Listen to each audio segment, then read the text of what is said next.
This video is sponsored by Ridge. More about them in just a bit.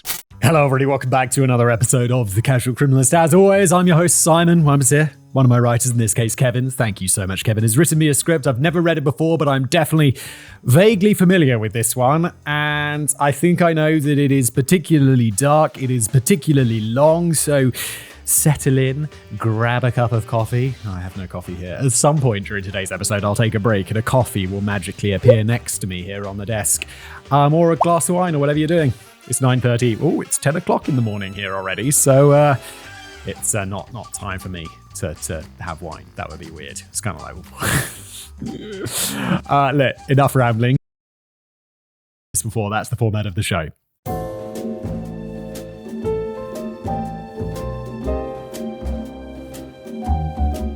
Is there anything more wholesome than a little girl or boy playing with their dolls? Sure, boys tend to call them action figures, but we know that they're the same thing. The only difference between them is that Barbie has over 200 jobs requiring about 50 different PhDs, while G.I. Joe only ever had one job. Hoorah! There will be no mercy. Unfortunately, there is nothing wholesome about the subjects of today's episode. Fair warning, both to you, Simon, and our listeners, that this episode is going to get pretty rough, and it's going to start almost immediately, long before any of the murders take place. Okay, strap in, everybody. The bastard from hell. In order to fully understand Paul Bernardo, we need to at least somewhat understand his parents, Marilyn and Kenneth. Oh, what a surprise. I wonder where this is going to go. The subject of today's episode, in a section called The Bastard from Hell, which Jen... Yeah, sorry, what were you going to... Who edits the videos, thank you so much, by the way. Please beep out because I'm having an absolute nightmare with demonetization lately, to the point that it's like, I don't know what's going on with YouTube, but suddenly they're very sensitive about just about everything. So we have to tread very carefully these days. I apologize to all of our podcast listeners where that doesn't matter at all, but you have to deal with bleeped out words anyway. All in the name of political correctness. You know what? Dad, all right? You don't need it. So let me interrupt today's video to ask you, are you still looking for the perfect Father's Day gift? Well, look no further than Ridge. Ridge is making gifting easy with one of their biggest sales of the year for Father's Day. This is the last wallet you or your father will ever need. The Ridge wallet expands to hold up to 12 cards plus cash. I just got a regular number of 3 cards in there and some cash strapped in on the back. And even if I had more cards in there, it would still be nice and slim and compact. You could say goodbye to that bulky old wallet you've had for way too long with all those receipts stuffed in there. Just get rid of that nonsense and get a Ridge, okay? Plus, they also do the key case. This has got my work keys on here. Just it's like a Swiss Army knife for keys. You put them in there, you fold them out, you use them. It's super easy. And they don't jangle around in your pocket anymore. Silent. And if you buy these together, you can get up to 30% off your order. Plus, with over 3 million customers and 50,000 5-star reviews, you can trust that Ridge products are the real deal. Plus, they got RFID blocking technology in the wallet so that digital pickpockets can't steal your information, and an optional AirTag attachment so you'll never lose your wallet. So why not upgrade your dad's style this Father's Day with Ridge? The Ridge is so confident that you'll love it, they offer a 99-day trial and a lifetime warranty. Here's the best part. You can save up to 40% through June the 10th when you use my link at ridge.com/criminalist. That's ridge.com/criminalist. Be sure to check it out. There's a link in the description below. And now back to today's video. And what was I saying? Oh yeah, so what a surprise that the antagonist of today's story probably has parents who screwed him up a little bit. Let's see. Marilyn was the adopted daughter of a successful lawyer and his wife, and she's said to have come from a good home. But because her father was a lawyer, he understood that there was something far more important than love or happiness, and that's money. Yeah, goddamn right. No, I mean, like, seriously though, it's like things, now that I've got kids and stuff, it's like things my kids, of course, they care about money in their sweet little child way of like, oh, money buys ice cream. Dad, can I have this coin? Can we use it for ice cream? And I'm like, well, you've not got a very good understanding of the price of things because no, that's not enough to buy ice cream. But yeah, no, they don't care about money. They just want to be loved, which is so sweet. Yesterday, just out of nowhere, it's just like, it was one of the, like, my kids, of course, like, if I say, like, I love you, they'll be like, I love you, Dad. But just out of nowhere, just like we're playing. And my daughter, who's like 3, she just says, I love you, Dad. I love your heart. And I'm like, oh, what? That's so nice. It almost brought a tear to my eye. It almost brings a tear to my eye thinking about it. It was so sweet. Oh my God, I know this episode is going to be so horrible. So, I don't know, just there's that nice little moment that, oh God. Marilyn was considering marrying a high school sweetheart, Bill, but her father would not allow because Bill did not have the means to support her. Oh, the past, everybody. Instead, her father pushed her to marry another man that she had known, Kenneth Bernardo. Ken's father was a successful business owner, and Ken was going to college to become an accountant, which meant that he'd be able to provide for Marilyn. That's pretty messed up. Yes, it is. But Marilyn was always grateful that she'd been adopted into such a well-off family, so she complied with her father's wishes and in 1960 married Ken Bernardo. Had Marilyn's father been aware that Ken's father was abusive to both his wife and children, perhaps he would have made a different decision for her. Yes, maybe he would have. Or maybe he'd just be like, nah, it's worth it, love. For the money. After their marriage, Ken wasted no time in becoming a physically abusive and alcoholic. This completely destroyed her self-confidence as she would tell her friends how thankful she was that Ken had loved her enough to marry her. Shit like this is so f***ed up. It's just, this isn't gaslighting, is it? It's like this mental abuse where it's like, it always strikes me as like, or perhaps before I started really diving into this true crime stuff, or, you know, before growing up a bit, that people would stay in these abusive relationships. And then but the reality is it's so much more than the physical abuse. It's this mental abuse, this like diminishing of a person that makes them think, oh no, I deserve it. It's like, what the f*** is happening? It's crazy. Of course, her friends noticed what a drastic change in personality she was exhibiting, but there was nothing that they could do. Oh yeah? We got some pretty friends! Friends? Yes, there is. Yes, there is. It's called counseling your friends to leave their abusive partner. Like, if someone you know is in a really shitty relationship, maybe sit them down and be like, have you thought about how shitty your relationship is? Obviously, much more tactfully. It's your life you're ruining. But friends, this is what friends should do.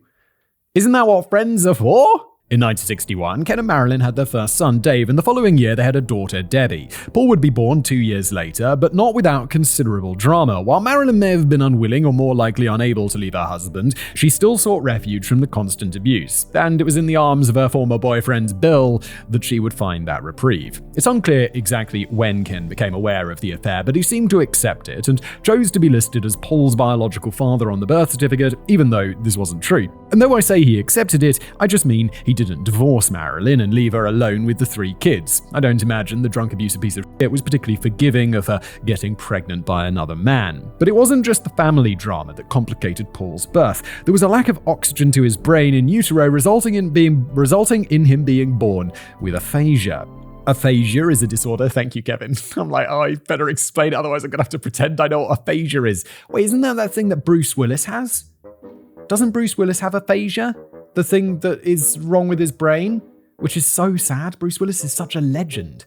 I miss him. I mean, not personally, I don't know Bruce Willis, but I mean, like, I miss his acting in movies. Aphasia is a disorder that affects the language portion of the brain, making it difficult to speak and understand written or spoken language. It can be caused by any sort of damage to the language processing centers of the brain, including from stroke, tumors, or in the case of Paul, problems during development. I think that is what Bruce Willis has. Because he has the language problem, right? Bruce, I'm looking it up. Willis, aphasia. Oh, he does have aphasia. Aphasia diagnosis. Since frontotemporal dementia. Oh, it's so sad. Bruce. Oh, it's like Die Hard. One of my favorite movies. Specifically Die Hard 2. I love the one at the airport. This was only made worse by another physical defect he was born with, where his tongue was mostly fused to the roof of his mouth. Although Paul would eventually get surgery to free his tongue, followed by speech therapy to help him learn to speak, for years he was only able to communicate with grunts and points. By the time Paul was 6 years old, Marilyn and Kenneth's marriage was becoming increasingly strained. Marilyn managed to track down her biological sisters, and she would visit them on weekends, leaving the kids alone with Kenneth. Oh yeah, she was adopted. I forgot that. Allegedly, anyway. It's a bit unclear whether she genuinely found her siblings or if it was just a cover story that she used to get out of the house and see her old boyfriends. But even when she was home, she had moved into the basement to stay as far away from her abusive husband as possible. The division amongst their parents deeply affected Dave and Debbie, but the younger Paul seemed completely unfazed by it. He was likely too young to understand that what was going on at his house wasn't completely normal. The only part that seemed to affect Paul at this age was that Marilyn had become so withdrawn, depressed, and eventually agoraphobic that she neglected her children. They would often go without food or clean clothing, which meant that he was the smelly kid in school. Nobody wants to be friends with a smelly kid, and this not only crushed Paul's self-confidence, but it stunted his social development. It also meant that since he didn't have any friends, there was nobody to tell him that what was going on at his house wasn't normal, but it was completely horrific and criminal. Oh my. Wait, what's going on? I mean, I know that the husband's abusive to the wife, and that's obviously criminal, but I get the feeling there's more here. That's just the beginning.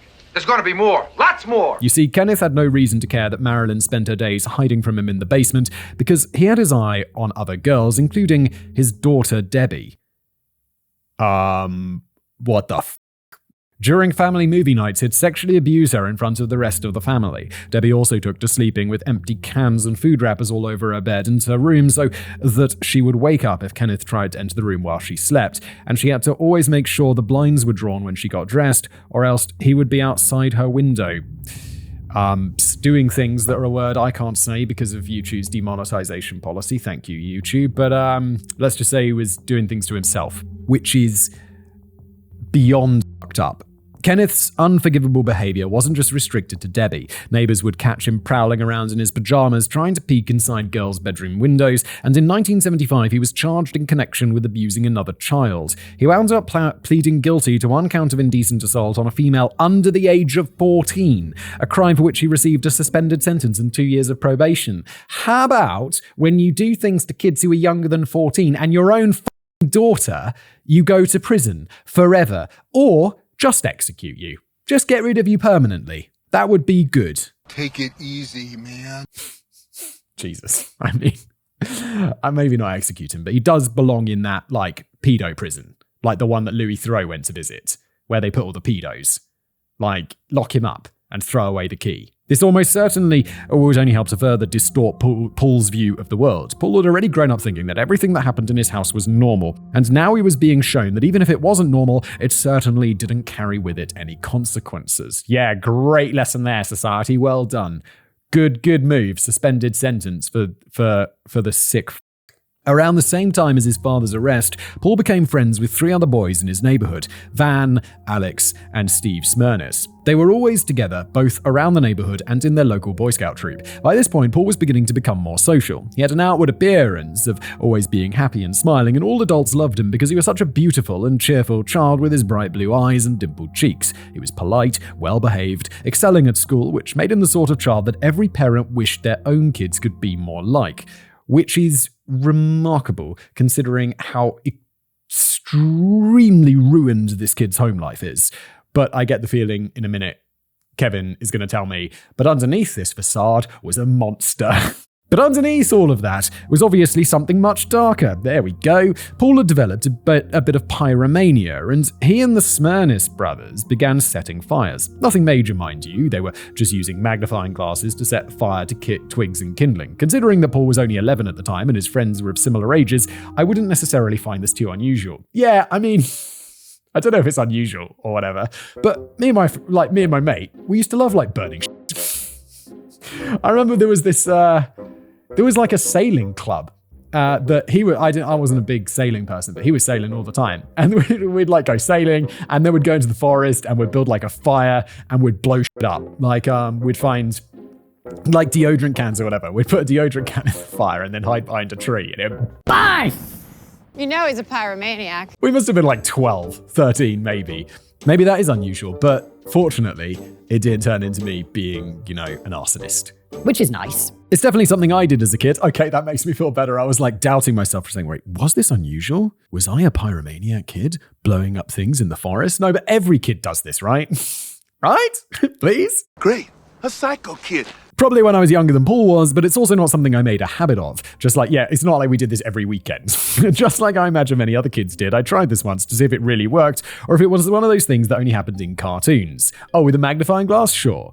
I can't say with certainty how often Paul and his friends were starting fires this way, but the fact that it's always cited as a key aspect of his childhood would lead me to believe that they did it with disturbing regularity, rather than just once or twice for the sake of science. Yes, okay. In 1979, at the age of 15, Paul began high school. By this point, his life had changed dramatically from his early school years. He was no longer the smelly kid that had trouble communicating. Once he learned to talk, he pretty much never shut up, and in high school, he was regarded as a silver-tongued devil. Of course, just because you were in a new building, that didn't mean his old classmates had forgotten who he was. Paul was in a few fights early on in high school, but he suddenly shot up to 6 feet tall and began lifting weights. As it turns out, bullies try to pick fights with people they know they can win against. With Paul now adequately able to defend himself, the fighting stopped and he was able to start doing what he did best: make everybody love him. At the end of his freshman year of high school, Paul began dating his first girlfriend, a classmate by the name of Nadine Brammer. She was the first girl that he slept with, but whatever joy he felt was quickly going to come crashing down. You see, there's still the matter of Paul's father, Bill. Paul was completely unaware of it, but there was another man out there somewhere that was his biological father. They'd even been in the same room together many times.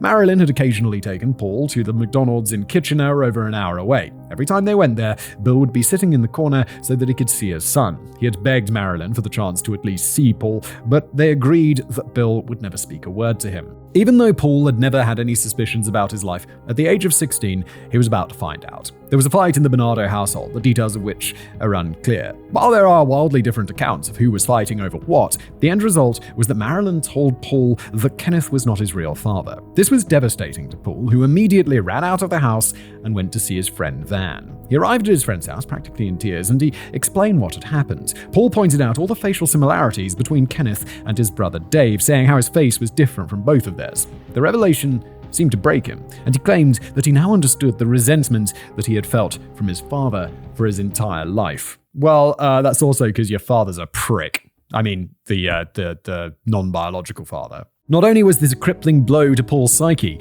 this would be a blow to my psyche. I'd be like, wait, I'm not related to that piece of win! The Bernardo home had always been a nightmare, especially for Debbie, but daily life was about to get much more tense. Paul would constantly call Marilyn a big fat cow, a cat. If she ever asked him to do anything around the house, his reply was simply off, even if there was company present. In turn, Marilyn began referring to him as the from hell. Things were no longer going well with Nadine either. Kenneth may not have been Paul's biological father, but he was still the man that raised him. It's no surprise then that Paul was extremely controlling in his relationship with Nadine. She wound up leaving him for Steve, one of Paul's closest friends. In retaliation, Paul took everything of Nadine's that was in his house and set it on fire. His relationship wasn't the first time that he was seen to be taking after Kenneth either. From the age of 10, Paul had begun amassing a large collection of pornography. That's a little young to be stockpiling porn, but it's not the craziest thing. About 10% of the world's forests are in Canada, and everybody knows that the woods are absolutely littered with porno magazines. Oh, this is occurring in Canada. I was just like,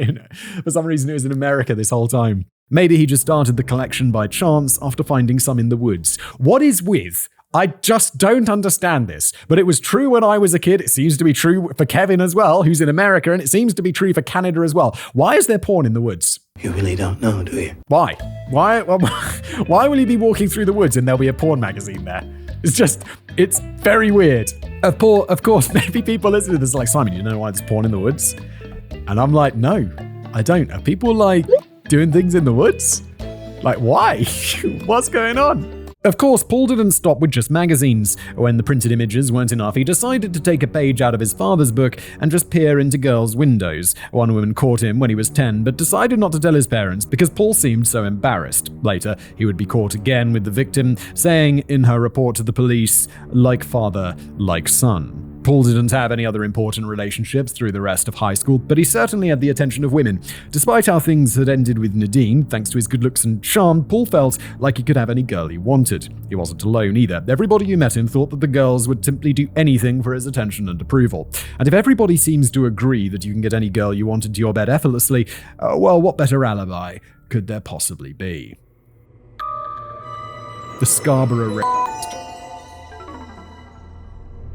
Paul graduated high school in 1982, and from there, his life started to get really busy. He would be attending the University of Toronto that fall to begin a degree in accounting, just like his father, but he still had an entire summer to kill. He needed to make some money, so he picked up a couple of jobs, both of which he'd continued doing while in college. One of his jobs was smuggling cigarettes from the United States to Canada. That's not a job. That's a criminal enterprise. I'm surprised that they were cheaper here than in Canada. Here, Kevin means the US, especially since he was crossing the border into New York, which is currently the most expensive state to buy cigarettes in. But it was a different time. Yeah, cigarettes are really expensive. I don't really know how much cigarettes are these days, but they used to be like $5-6 a box when I was a kid. Let's see, how much are cigarettes? How much do cigarettes cost? UK. Oh, £10.30. Oh wait, I'm sorry, new MET. What the hell's MET? It's probably some special tax for cigarettes. Rothmans Super King Blue 20-pack, £10.90. That's a lot of money. How much do cigarettes cost New York? $10.53p. That's cheap. That's much cheaper than the UK. Average price in New York City, $15. Okay, so they're about the same price as in the UK. I feel like cigarettes are one of those things that's like, tax the shit out of them. Like drugs, cigarettes, petrol, gambling, tax the shit out of that, because it's just stuff that's not good for society or people, and people get addicted to it and have to do it anyway. So yeah, I'm all for that. Let's go. Also, I don't do any of those things, so it directly benefits me. He would move the smuggled goods with the help of the Smirnis brothers, as they were a family of petty criminals. One of the crimes they enjoyed, and possibly the most Canadian crime ever, was trading contraband for access to illegal fishing on private property. Paul's other job was working for Amway. Oh, if you're unfamiliar with Amway, I'm not unfamiliar with Amway. Amway is what some people who aren't me, who definitely aren't me, I would never say this about Amway, but it being, something in a similar shape to some famous structures built by the Egyptians. Some people would say that, not me. You mean like a pyramid scheme? Short for American Way, it's a multi-level marketing company. Yes, a multi-level marketing company. That's what it is, that sells health and beauty products. As an MLM, it's legally distinct from a pyramid scheme. Very importantly, legally distinct. And they have paid tens of millions of dollars in settlements around the world so as to avoid being ever found guilty of being a pyramid scheme. So let's just leave it at that. Yeah, of course. Definitely not that. Anyway, Paul was enthralled by the sales culture of the company, and he dove in head first. He began buying any books and tapes that he could from famous motivational speakers and get-rich-quick gurus, and he was taking their lessons to heart. He also realized that many of the same techniques that worked in sales could work in dating. One such technique that he and Van would employ was to simply lie. Yeah, how to persuade people of things that you want them to believe. Well, how about just lie? Just lie. And also, this guy's going to be a good salesman, because we've already talked about how he's a silver-tongued devil and he's so charming and good-looking. People are going to want to buy shit off this guy. The friends would go to bars and lie to women to get them into bed, to great success. During this time, Paul also began to tell Van about his sexual desires. He had developed a lot of darker sexual fantasies involving force, humiliation, and degradation. But amongst all his fantasies, the one that excited him the most was the idea of his very own virgin farm. That sounds pretty f***ed up, to be honest. He would buy his own plot of land where he could bring virgins to rape them and breed more virgins to use. What is going on in your brain? He admitted this to Van, and the two remained friends for another 10 years or so. If my mate came to me and was like, "Hey Simon, I'm thinking about starting a virgin farm," and I'd be like, "Oh, what's that? What's a virgin farm?" What I'm going to do is I'm going to get virgins, bring them to my virgin farm, where I'm going to R-word them and create more virgins, which I will then R-word. I'd be like, "Okay, we're not friends anymore for one, and maybe I need to call the police is what I think." For the next few years, Paul would continue with both his jobs, attending college and picking up girls. He would enter into relationships, and at first the girls would seem to be willing to do anything to keep him happy. But eventually his violent and abusive behavior would become too much and they would all leave him. Maybe he told them about his virgin farm. Each relationship became shorter than the previous one as Paul was becoming increasingly aggressive and controlling. His girlfriends would describe the things that he did to them in bed. Paul, during sex, would choke them with cords or hold knives to their throat. He would also engage in aggressive, it's probably another word I can't use, but another type of sex with them, ostensibly without their consent. This was his favorite type of sex, probably because it was painful and humiliating for an unwilling participant. For the rest of the episode, anytime he assaults someone, just assume that this particular act is a major part of it. And of course, Paul would also threaten to kill the girls he dated if they told anybody what he had done to them. There were other threats as well, such as making a girl pose nude for Polaroids, then threatening to post them on her church's bulletin board if she turned on him. While not physically abusive in public, his behavior towards his girlfriends was absolutely vile. He would constantly humiliate them publicly, and in one instance made a girl wear a t-shirt that said "hands off" on the front and "property of Paul" on the back. Bro, did you get that t-shirt custom made? Like, that's fucking weird, bro. I mean, it's not the weirdest thing you've done. 3 paragraphs ago, we were talking about virgin farms. So I'm kind of like less surprised by this, but that is like still fucking weird. Some of you listening, though probably not Simon, might hear about that shirt and think there are certain situations where a person could see something like that as kind of cute, but I promise you, this wasn't one of those situations. Yeah, I mean, no. Don't do that. It's too weird. It's got too many, there's too many bad vibes there. Like, I get that you might think it's funny, but just think about the bad vibes, because there's plenty of them. My opinion, it's completely ridiculous. Paul began dating a girl named Carol, who he cheated on constantly. He then began dating another girl named Susie while still with Carol, and the two eventually found out about one another. But Paul was so controlling, manipulative, and abusive that both of them stayed with him, even after finding out that he had 2 girlfriends. This wouldn't last, and Paul found himself being slapped with a restraining order from Carol because of all of his obscene phone calls. Van's ex-girlfriend also took out a restraining order against him, so in a perfect world, the police would have already had some number of red flags associated with Paul's name. Yes, that would be really nice. When Paul had nearly finished college, he had a bit of trouble with his girlfriend, Jennifer. Jennifer had zero interest in putting up with his shit or giving in to his demands, and she threatened to go to the police. He started to slow down with his dating, but he also realized that he didn't need to date girls anyway. To be clear, even though he had purposefully been in relationships, Paul was still raping and abusing the girls that he dated. At least some of these victims were in high school while Paul was in college, but they all knew him and were too afraid or ashamed to contact the police. Now, with his last victim threatening to do just that, he decided to cut out all of the relationship nonsense and skip straight to the only part that he cared about. Immediately after college, Paul began working as a junior accountant at Price Waterhouse in Toronto, only a 20-minute or so commute from Scarborough. This is so fucked up. Like, accountant at Price Waterhouse, which is like one of the big 4 accounting firms, or at least I think there were big 4. There were like 4. I went to university and I didn't do accounting, but I had a lot of courses with people who did accounting. And I think there were 4 big firms for accounting, at least in the UK, and Price Waterhouse was one of them. So this is a big firm. This is a big job. The job paid very well, but he wanted more. Paul loved being a total f***ing scumbag, so he kept smuggling cigarettes as a way to make more money. How much money are you making smuggling cigarettes? You're an accountant at a big 4 firm. You're making a good salary. He's been a little entrepreneur as long as I can remember.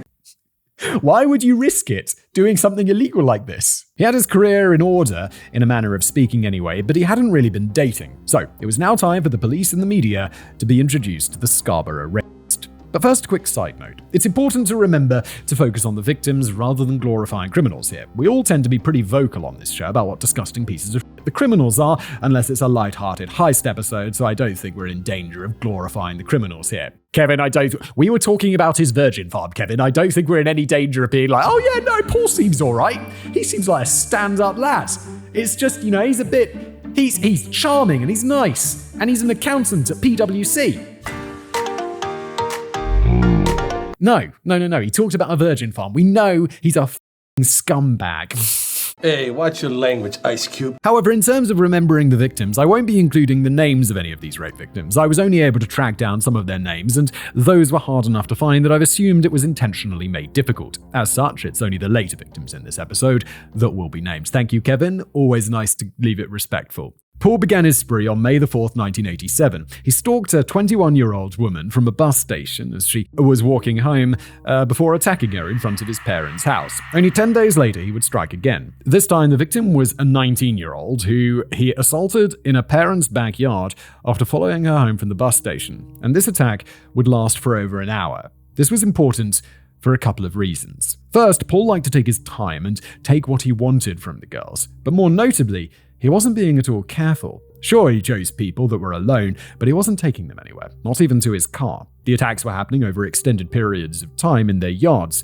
It may have been night, but it obviously wasn't so late that the buses had stopped running, so it would hardly be impossible for a neighbor or the girl's parents to hear the commotion outside and catch Paul in the act. For whatever reason, he seemed to think he was invincible, probably because he had witnessed the same sort of behavior from his father, and the man had faced no repercussions for his actions. Yeah, he was up to some properly depraved shit, and he got a 2-year suspended sentence, or a suspended sentence and 2 years of probation, whatever that means. But he didn't go to prison. So this has sent a message to Paul, being like, you don't have to obey the law. There's no consequences. Paul showed such little regard for the possibility he could ever be caught that he never even bothered to wear a mask or a condom. DNA evidence may have been brand new, but it made world news the previous year when it was used in court for the first time in a case involving child R-word, no less. Paul would attempt to strike again just a couple of months later, savagely beating a woman that he found at a bus stop, but he ran away when she started to fight back. The next attack on September the 29th was different from the others. This was the only time that he broke into a victim's house to attack them.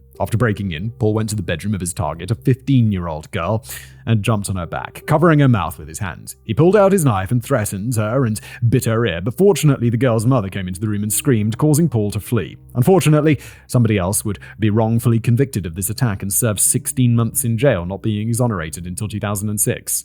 That's terrible. Like, the 60 months in jail is bad, but until 2006, this was in the 80s, late 80s. So they were going around with I'm sure on a sex offenders register and as an ex-con for 20 years, which must have affected their life enormously. Jesus Christ, I hope they got a lot of money for that. Although Paul had begun stalking and R-wording strangers, he still enjoyed going out with the lads and using his charm to pick up girls. I mentioned earlier that Van didn't seem particularly bothered by Paul's desire to have a virgin farm, even though that's the sort of thing I normally think would make someone question their friendship with whoever said it. Yeah, maybe. However, it turned out that Van also had a thing for young girls, and one night in October, the pair decided they were going to go out in search of some. Friends forever. Best friends forever. Weirdos, man. Dude, you know your friends. You know you're in a... I'm thinking about starting a virgin farm, Van. Yeah, sounds like a good idea, mate. Let's do that together. Jesus Christ. And there was no better place in Scarborough to find underage girls than the restaurant at the local Howard Johnson Hotel, I guess. I thought hotel bars and restaurants where you went to find middle-aged people searching for a one-night escape from a stale or loveless marriage, but these two were the experts and they found exactly what they were looking for. Okay, this is very bizarre, and I have the exact same opinion as Kevin, I think because I've seen too many movies. The 23-year-old Paul looked across the restaurant and was immediately struck by the sight of a beautiful blonde girl eating a grilled cheese sandwich with her friends. He and Van went to introduce themselves, and it was there that Paul would meet 17-year-old Karla Homolka for the first time. Karla worked part-time at a pet store and was in town for a pet store conference. Karla and Paul had an immediate attraction, and they wasted no time in going back to her room. Van wasn't surprised, as Paul had no difficulty attracting women. What shocked him was that Paul had asked for Karla's number, something he never did. Paul and Karla would see each other again the next month, and they started to develop a serious relationship. Paul would drive to visit her twice every week, and her parents didn't have any problem with their teenage daughter dating someone 6 years older than her because he was just so charming and handsome. Yes, that's weird. He's 23, she's 17. I assume is that illegal in Canada? I don't know. It's definitely illegal in the States, right? I'm not sure what the law about. I'm pretty sure that's illegal in the UK as well. Although I think there's it's not as cut and dry as America. But I don't know. I'm not an expert. It's not a situation I've ever had to deal with. So good.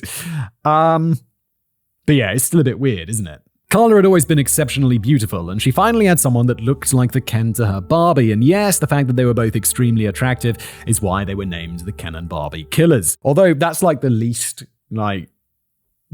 bad reason. I mean, there's plenty of other ways they could be called. They're called the Ken and Barbie figures because they take their victims and then they put plastic in them to make them look like they're dolls. Oh, that's very nice. Is that from a poem? Which, I don't know, that's straight out of a horror movie. Although, even if the two looked like the perfect couple, Paul didn't think they were yet, or rather, he didn't think that Karla was yet. If she was going to be perfect, Paul was going to have to run every aspect of her life for her. Karla had gone through a bit of a goth phase, and that was definitely over. She could not dye her hair and had to remain her natural blonde. She would also have to style her hair the way Paul told her to, dress the way he told her to, only talk to the people he permitted, have the opinions he told her to have, and only eat when he told her to. That meant a lot less grilled cheese and a lot more salad, since Paul enjoyed telling her how fat and ugly she was and made her call herself those names, including in bed.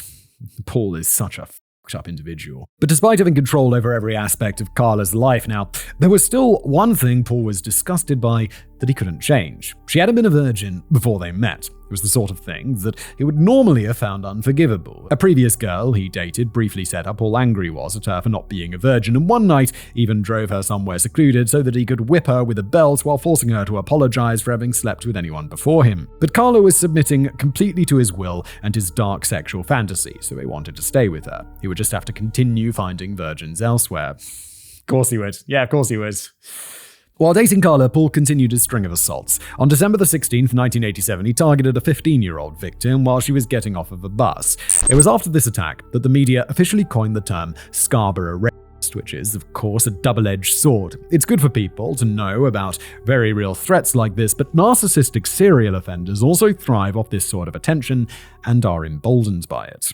Only 1 week after that attack, on December the 23rd, Paul struck again. This time he R-worded a 17-year-old girl with the knife that he used to threaten his victims. After that, it was off to Mississauga,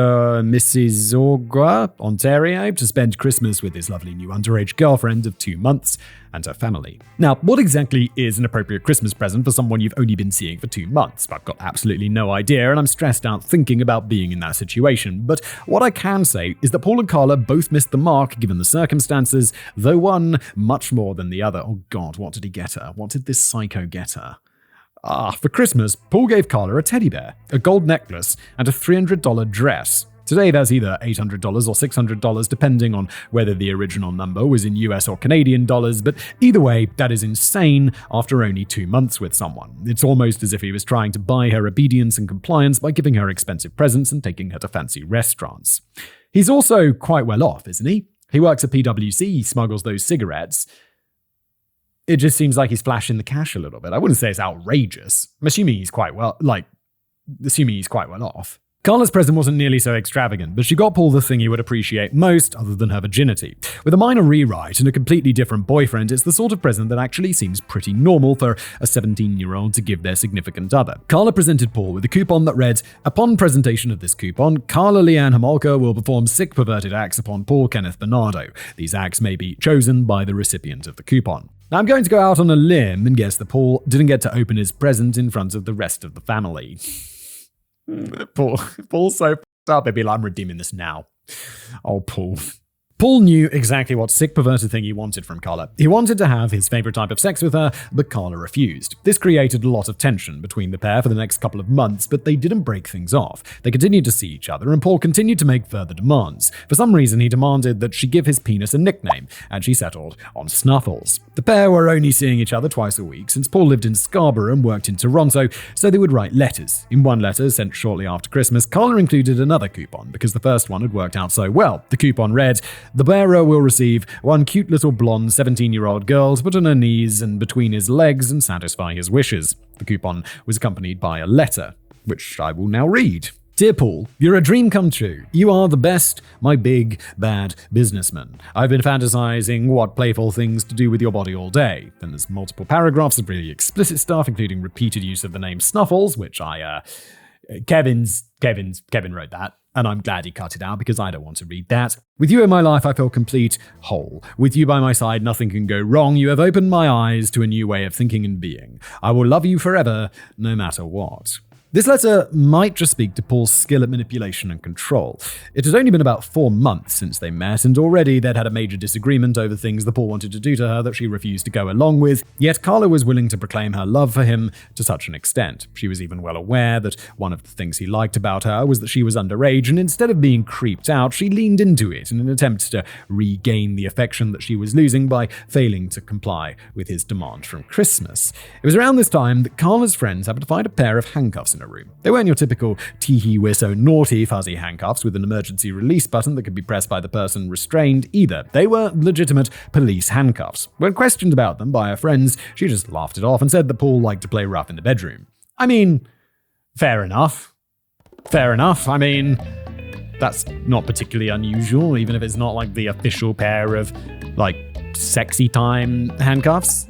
Okay, I think that's okay. Karla's friends had never seen her as happy as when she started dating Paul, so they didn't really think much of it at the time. But Karla's happiness wasn't going to last. In February, Paul told her that he was thinking about breaking off the relationship since she hadn't acquiesced to his demands. Given no alternative, Karla finally gave in. When Paul's parents were out of town on vacation, he brought Karla to his house, where he had a surprise in store for her. She had already agreed to Paul to let him do his favorite thing to her, but he decided he wanted to up the ante. He took out his Polaroid camera and photographed her performing explicit acts on herself with a wine bottle before they engaged in sex together. While Paul was doing what he wanted to her, he wrapped an electrical cord around her neck and yanked it to pull her back and expose her neck, against which he placed an 8-inch hunting knife. He told her not to worry and that they were just props that excited him. In the end, Paul got to do whatever he wanted with her, because that was what he always did. Now, 2 more important things happened around this time. In March, one of Karla's friends, Lisa, made another discovery in her bedroom, and that was the one that she wasn't able to dismiss as easily as handcuffs. Lisa found a piece of paper in Karla's handwriting known as the list. It started off by instructing her to eat healthy, exercise daily, and have good hygiene. That's all good advice and pretty normal stuff. I'm honestly surprised Lisa bothered to continue reading instead of just getting bored and putting the paper back. But as she continued reading the list, it started talking about her relationship with Paul. To quote it, "Never let anyone know our relationship is anything but perfect. Don't talk back to Paul. Be a perfect girlfriend for Paul. If Paul asks for a drink, bring him one quickly and happily. Remember you're stupid. Remember you're ugly. Remember you're fat. I don't know why I tell you these things, because you never change." It's just like father like son, isn't it? It's just dark. Given what we know about Paul so far, that might not be too shocking. I mean, Kevin, you said like many pages ago now that he wanted a virgin farm. So anything that this guy does, I'm like, he wanted a virgin farm, Kevin.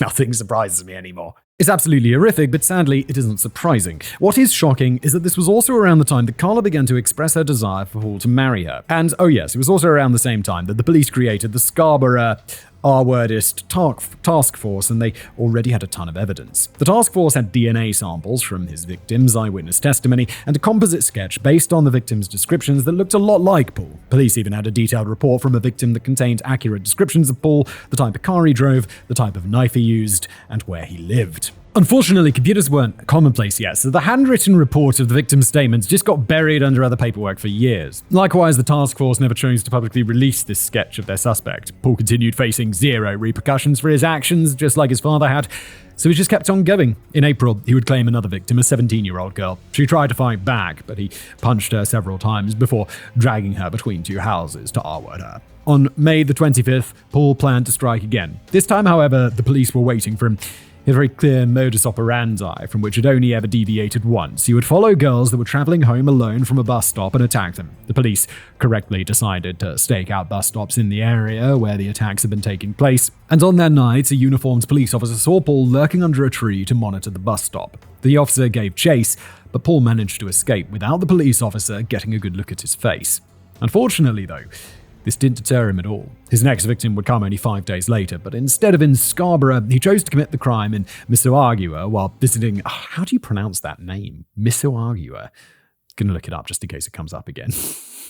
It's Canada, so it could have like a weird pronunciation because, you know, the French stuff. Let's see. Mississauga. Okay, sounds like Mrs. Saga. Okay, easy. Karla's family had no idea what sort of monster they'd invited into their home. Instead, they all absolutely adored him. Yeah, because he's got that facade. He's got that charming silver tongue. And it's like, but beneath, there's a monster. Her parents thought he was so handsome, well-spoken, and had a bright future as an accountant, and most importantly, he seemed to make Karla happy. Her 2 little sisters loved him as well, especially the youngest sister, Tammy. Paul was so charismatic that the family seemed to believe anything he told them, even when he talked about his upcoming career as a rap star. He had recorded an album under the name Young Hype and had Karla's family convinced that record labels were trying to fight over which one would get to sign him. Okay, he really did this? God, that sounds terrible. That was emphatically not true, which would be immediately clear to anyone who had listened to his so-called music. His debut album, titled Deadly Innocence, was objective garbage. His songs were all just him explaining, even though he was gorgeous, he was still hard as f***. Young Hype was going to murder you and bang your wife, and he'd never be arrested because he was too pretty and innocent looking. What a prick. Oh, I've got some news for you. Like at some point we're going to get into, well, you getting arrested. I'm pretty sure that's how this ends. I'm not going to focus too much on his lyrics, since at the eventual trial, the judge ruled that song lyrics couldn't be admitted as evidence. That's a hotly contested topic that comes up in courts all too often, and I think the judge made the right call. It's interesting, right? Because it's like, you could just say, I was just talking, I was trying to look hard for my rap songs about murdering people or whatever. I didn't really murder anyone. And I would imagine for most things that's probably true. But also, don't rap about your crimes. But while the album shouldn't be used as proof in a court of law, I think it does speak to how delusional and out of touch with reality Paul was. Although so far, he's committed a lot of horrible crimes, and he's absolutely gotten away with it every bit of the way. So I don't say he's out of touch with reality with that. It seems like he's very aware of the reality that he's not going to face any consequences. Although ultimately he will. Part of it, of course, was just bravado, but against all logic and reason, part of him really thought he was going to take off as a rapper, despite the fact that his lyrics were trash and he had no flow. The rest of the summer was pretty quiet, but by October, Paul needed to feed his urges again. He tried to claim another victim, but she was able to fight back and escape. However, this was also the first time that his violence escalated. Yes, I realize everything he's done up until now was already extremely violent, but he went even further. The knife he brought with him had always been an intimidation tactic to threaten and subdue his victims. This was the first time he actually used it, stabbing the fleeing girl once in the thigh and again in the butt, resulting in her getting 12 stitches. October was also Paul and Karla's 1-year anniversary, which Karla commemorated by writing another letter for Paul, though this time there was no coupon attached. She wrote, "Thank you for the best year of my life. You enriched my life beyond belief," followed again by a bunch of really explicit stuff about snuffles. Paul thanked her by taking a second girlfriend in Toronto, Anna, though this relationship was short-lived. In November, Paul attacked another girl in the backyard of her house after following her home. This was his 7th R-word as the Scarborough R-wordist. Do I really have to do this? Maybe it's just easier to beep out these words, but it's just, it just feels so awkward, and I'm just being forced into it. And it sucks. Anyway, not counting the girls that successfully fought him off or his supposed girlfriends from before he started attacking strangers. Come December, it was time for Paul to spend Christmas with Karla's family again. It was around this time that he started paying more attention to Karla's sister Tammy, who was about to turn 14. And who had a little schoolgirl crush on Paul. He demanded that Tammy not have sex with anyone, which is something I don't even have words for. But again, Kevin, he wanted a virgin farm. We already know. It's like nothing, it disgusts me, but it doesn't surprise me. He's all kinds of fucked up. But shockingly, for the next 6 months or so, everything seemed to be pretty normal, or at least as normal as anything could be in this ridiculous and highly abusive situation. There's nothing normal about this. Karla was about to graduate high school, and she wanted to go study criminology at the University of Toronto to become a police detective. She had told people for much of her life that she wanted to be a cop, but Paul immediately shut it down. He told her that he was not going to let his wife work a job as dangerous as that, and that was the end of the conversation. They may not have been married or even engaged yet, but Karla had already said that she wanted Paul to marry her. Even though he was crushing one of her childhood dreams, his choice of words allowed her to hope that maybe he really would marry her if she kept obeying him. Besides, she also loved animals and had enjoyed her job at the pet store enough to travel to pet store conferences as a high school kid, so she decided to skip college and get a job as an assistant at a veterinarian's clinic in St. Catherine, nearly 2 hours away. Why so far away?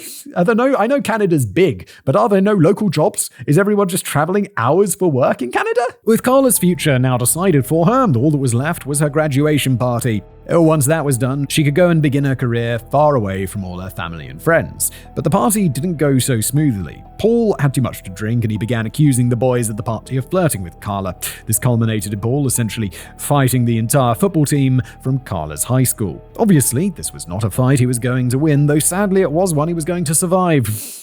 Savage. Paul supposedly got a good couple of hits in, though for the most part he just got his own face bloodied. Yeah, you're trying to beat up a whole football team?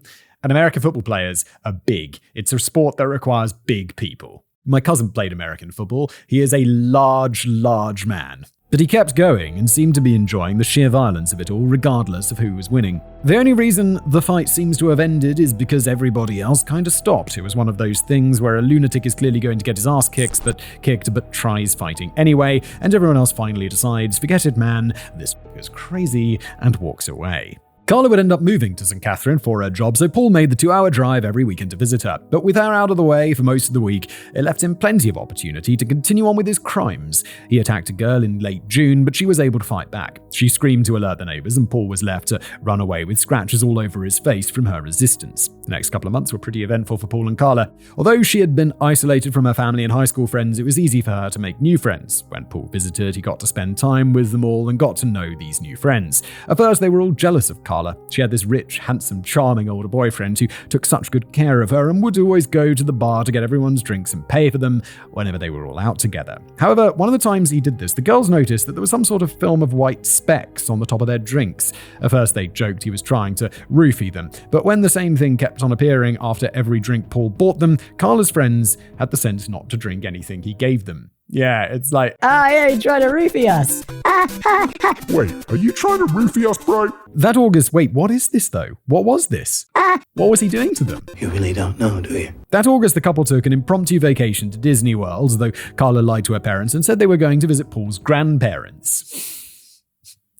Both of these are wholesome activities that it's fine. And I have absolutely no idea why she did that. Her family were already very permissive when she was in high school, and now she was working a real job and living a good drive away. Maybe she thought that Tammy would hear the words Disney World and excitedly ask if she could come too, and she was afraid that Paul would say yes, but I don't think there's a definitive answer as to why she lied or as to how she was able to get an entire week off from a job that she'd only been at for a couple of months, so far for that matter, but maybe that only sounds unreasonable because I'm American. No, like taking a week off when you've just started a job is probably not the best idea. Although, what you should do is be like, oh yeah, I've got a commitment. Like when you go for the interview and they're like, well, we're going to offer you the job. Be like, there's one thing, I already have like a pre-existing commitment for this week. And then what can they do? Anyway, Paul and Karla spent 10 days living it up at Disney World and documenting everything. Paul had upgraded his Polaroid camera to a video camera, and the couple loved recording absolutely everything. Nearly none of these tapes are available anymore, but it sounds like Paul never went anywhere without it. He also spent a lot of time that vacation recording himself and Karla in bed together while wearing mouse ears. Okay, but as soon as they returned to Canada and Karla was back at her job, Paul had to strike again. He followed a 22-year-old woman home from the bus station, but this time he decided to follow her into her apartment. He proceeded to abuse her for 2 hours. In November, he'd attack a 15-year-old girl again after following her home from a bus station. Considering that Paul had nearly been caught shortly after the creation of the task force over 18 months earlier, it's a bit weird that the police stopped staking out bus stations. It's not like Paul was a master criminal who changed up his MO, and he had only committed one crime outside of the immediate vicinity of his house. Maybe he was just getting lucky and happened to hit where the cops weren't, but with how much the authorities already knew, it's heartbreaking that he couldn't have been stopped sooner. Oh, he could have been stopped sooner. They just didn't stop him sooner. December of 1989 was going to be one of the biggest turning points of Paul and Karla's lives. First, Karla quit her job at the veterinary clinic. She hated it there, and her boss was accusing her of stealing ketamine from the clinic. Holy shit. Isn't that a drug you lock up? She wound up getting a job at another clinic, this time as a full-time vet technician rather than just as an assistant. Falling upwards there, Karla. This meant more money, more responsibility, and full access to the clinic's drugs. Paul also quit his job, even though working at the accounting firm paid well. He hated his white-collar existence. He had never really wanted to work in an office. He wanted to be a big-money hustler. Instead of making good money doing honest work, he was going to commit to smuggling cigarettes over the border as his full-time job. Mate. You work at PwC. You're a white-collar accountant. It's like literally the most, not the most boring job, but it's a boring job. Like, I know I've had friends who work at these big accounting firms. It's not interesting. They're usually stuck in the basement at some company looking through their paperwork for hours. It's not fun. And he's like, no, but it pays well. And he's like, no, I'm going to quit that to do something completely different and risky. It's just such a contrast. During the first week of December, the two took a romantic trip to Niagara Falls before Karla had to start up her new job. They had a wonderful time, and on December the 9th, as the couple were taking a romantic walk through a miniature Christmas village, Paul pulled out a unicorn music box. Hung around the unicorn's horn was a diamond engagement ring that Karla had been waiting for. They wasted no time in beginning to plan their wedding and even purchased Karla's wedding gown in Niagara Falls before returning home. Of course, weddings are expensive, so Paul was going to have to at least briefly take another accounting job to save up money for the wedding and honeymoon, but that was future Paul's problem, so he could deal with it in January.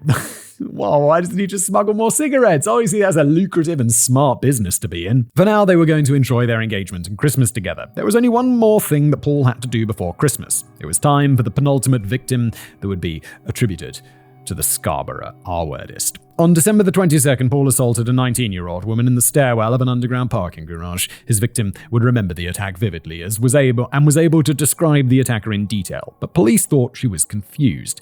There were things she described that didn't make any sense, so the police chalked it up to being paranoid from the trauma, and much to their detriment, disregarded most of her claim. Wait. Police. How about you listen to the victim of a crime, police? How about that? That would be good, wouldn't it? That'd be a decent thing to do. That would be good policing. A couple of days later, it was time to spend Christmas with Karla's family again and share the news of their engagement. Everybody was thrilled because the two seemed so happy together. They were a pair of Ken and Barbie dolls come to life. Paul was everything that Karla had ever dreamed of, and Karla was almost everything that Paul had ever dreamed of. The two felt like an almost perfect match, except for one glaring problem that Paul just couldn't get over. Karla wasn't a virgin when they met. She had given her virginity to someone else, and Paul felt like he owed her. He was a raving psychopath, but in his own mind, he at least seemed to believe that he loved Karla and wanted to be with her. Now, we'll get to more of this later on, but just be clear that the first part of that was not opinion or hyperbole. Paul was a clinical psychopath. So, in the warped reality of his psychopathy, Paul believed that he was in love with Karla, but he needed to make right with what was owed to him. There was no way for Karla to change the past and get her virginity back, so she was going to have to give him the closest thing she could. Karla was going to have to give Paul Tammy's virginity. What is going on in your and I know you don't even need to ask that question because he has a broken psychopath brain. But what the is going on in your broken psychopath brain, you psycho? In January 1990, Paul began a job at another accounting firm in Toronto. As much as he would have preferred to just keep smuggling cigarettes, he needed the reliable, high-paying job to fund his future wedding. That was the plan anyway, but within 2 months he got bored and just stopped showing up for work. Instead, he tried to supplement his smuggling income by starting a worm-picking business because Canadians really love their fishing. This plan absolutely didn't work, and Paul quickly found himself $25,000 in debt. Holy shit, how much capital do you need to start a worm-picking business? Isn't that just going out and finding worms and selling them to fishermen? What are your startup costs? He decided that the best solution was to declare bankruptcy to eliminate his debt, go on unemployment, and just make his money illegally for the time being. Good plan! He had also become obsessed again with all those motivational speakers that he listened to while working for Amway. Paul believed that he could do the same thing they did, he just needed to find a way to put his own spin on things. But this was never going to work either. Sure, he had the looks and charm, but as a motivational speaker, his life story would have been a lot more like Matt Foley than Tony Robbins at this point. Who is Matt Foley? I know who Tony Robbins is. He's the big guy who tells people to get motivated. Matt Foley.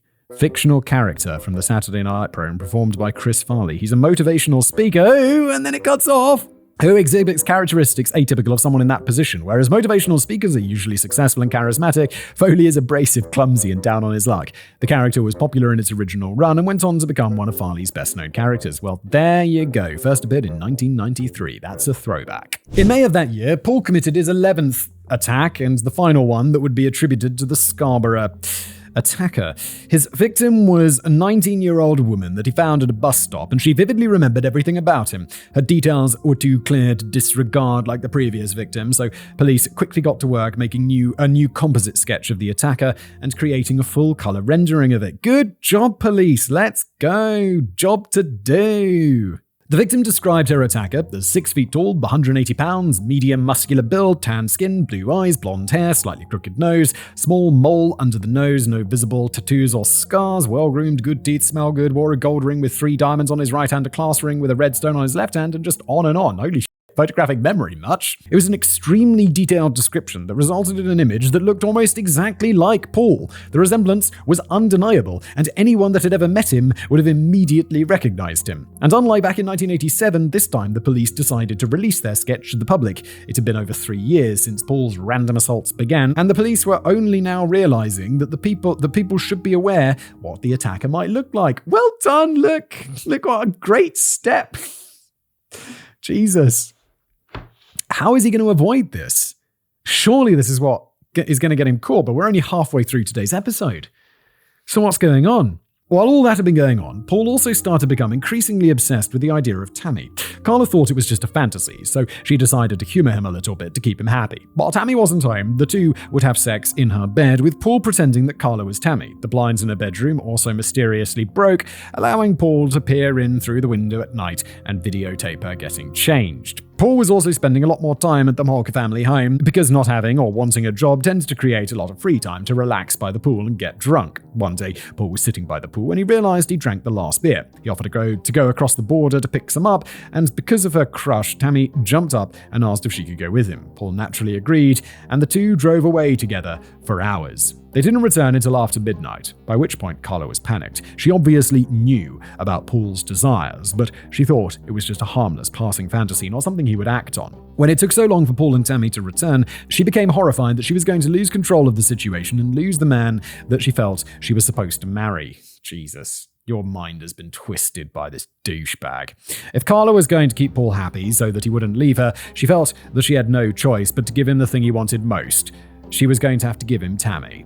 Because of her job at the veterinary clinic, no. Karla had access to certain drugs that were effective on humans as well as animals. She was smart enough not to just steal the medication from the clinic, as that would get her caught almost instantly. However, she had the authority to call in orders to the pharmacy that she could pick up without the clinic ever knowing. I mean, if someone was paying close enough attention or doing an audit, then they might have figured it out, but nothing was being stolen from inside the clinic, so there was no reason for anyone to suspect a thing.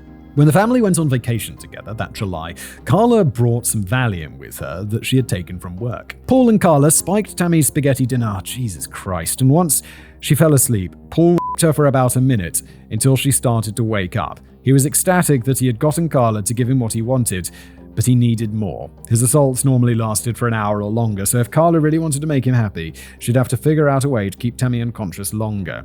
He wanted to be able to take his time without Tammy remembering any of what had happened. But there was just one problem waiting for Paul back home. The police had just released the composite sketch along with a $150,000 reward for any information leading to the Scarborough attacker's arrest. How is he going to escape this?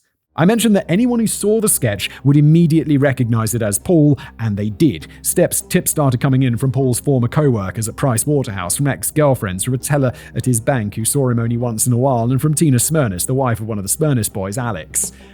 How are you going to possibly escape this? While I haven't found any evidence that Alex got up to anything as indecent as Paul and Van had together, he still knew a lot of their stories, and by extension, Tina did as well. They called it into the police and were asked to come in for an interview in September. At the same time, the police found that victim's statement that had been lost under paperwork 3 years earlier. It had the same description of Paul, matched the car he drove at the time, and the attack was barely 2 blocks from his house. It seemed like they had everything they needed to bring Paul in for interrogation, which they did, but it still took them 2 months to come knocking. On November the 19th, police showed up at the Bernardo residence while Paul wasn't home. They left their card with Kenneth and told him to have Paul give them a call. What are you doing? If you think this guy is such a terrible criminal as he is, surely he's a flight risk. If you see that police card and you're this dude who's committed these heinous crimes, you're like, "Hi police, yeah, I was just wondering, you left your card at my house. What's up?" And they're like, "Oh, we're calling about the TV license." No, they know what's up. And that's when you had to go to Mexico and get your face changed. You have to get a new face put on. Otherwise, you're going to prison forever. You might think that Paul would have ignored this invitation, but he strolled into the police station the next day to be interviewed. While he admitted that the sketch did look a lot like him, he seemed otherwise unconcerned with what evidence the police had against him because he had the best defense there was. Paul essentially explained to the cops, "Come on guys, look at me. I've had tons of girlfriends, I have a beautiful fiancé, and I'm hot as hell. Why would I ever need to attack someone?" The police looked him over, and they couldn't help but agree, just like Right Said Fred, Paul was too sexy for this interview. That's not how it works.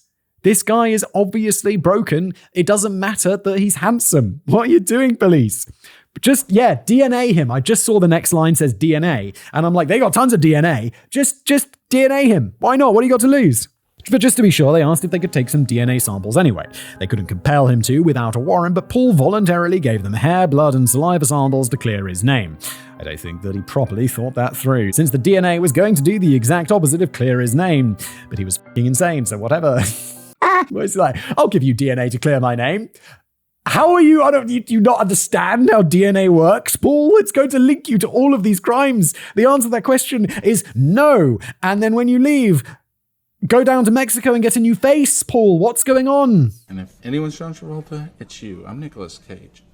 Unfortunately, this technology was still new, and there weren't a lot of people able to actually test the DNA. Their best option was to send samples to a lab in the US for testing, but best case scenario was going to take 70 to 90 days.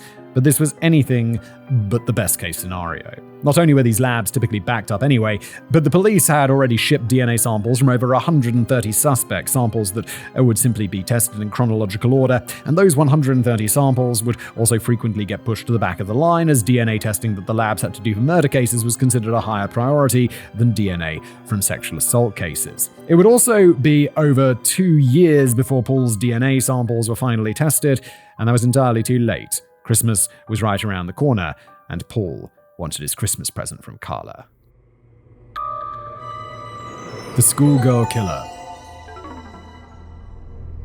The Valium hadn't been enough, so Karla had to find something stronger. After researching all of the drugs that she had at her disposal, she finally settled on Halcyon. Halcyon is a benzo similar to Xanax, but it's stronger. It's generally prescribed as a very short-term solution for severe insomnia, and she knew that it would do the trick. Karla's mother had taken Halcyon before, and it completely knocked her out. But she didn't want to take any chances either. This had to work. So Karla acquired a bottle of liquid halothane to make sure that Tammy wouldn't wake up while Paul was abusing her. Halothane is a strong general antiseptic that is usually administered through a gas mask in a very low concentration, usually only 1 or 2 parts halothane per 100 parts oxygen. Of course, Karla didn't have the equipment at her house to properly administer a drug like this. She figured that if she soaked a rag in halothane and held it kind of close to Tammy's face, then she'd get the right mix of oxygen to ensure that Tammy wouldn't feel or remember anything. You've got a very weak understanding of science. On December the 23rd, 1990, Paul and Karla were ready to put their plan into action. The Homolkas allowed Tammy to drink a little bit around the holidays. Not a ton, but it was okay for her to have 1 or 2 eggnogs with a little rum in them, which isn't terribly unusual. After dinner, Paul fixed a drink for Tammy, adding in the crushed up Halcyon. Paul loved recording everything with his camera, and he was certainly going to film Tammy sipping on a drink that was going to give him what he wanted. Suddenly, out of nowhere, Tammy yelled, "These guys are trying to poison me," and ran off to her bedroom.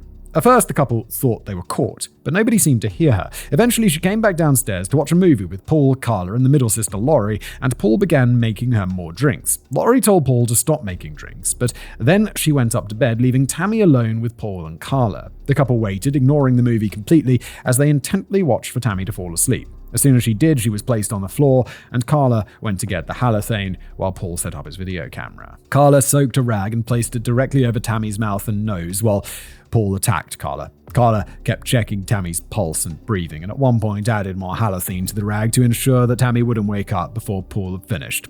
After some amount of time, Tammy began to vomit. They quickly rolled her onto her side so that she wouldn't choke and cleared her airway, but she'd stopped breathing. They put clothes back on her and carried her to Karla's bedroom in the basement. Paul tried to perform CPR while Karla called 911, but Tammy was unresponsive. The sound of ambulance sirens woke up the rest of the family, so Paul rushed to calm them down while Karla watched her sister being wheeled out of the ambulance with a breathing tube down her throat. A police officer started to question Paul, Karla, and Laurie while the parents went to the hospital. The officer felt there was more to this than just a girl drinking too much, especially because of the large chemical burn on the side of Tammy's face. Good for you, officer. You look into this properly and proper deep. Karla had such a high concentration of halothane on her face that it caused the burns, but she and Paul claimed there was a rug burn from when they dragged her from the couch across the carpet to perform CPR. While the officer was interrogating the three, a call came in for other officers at the hospital.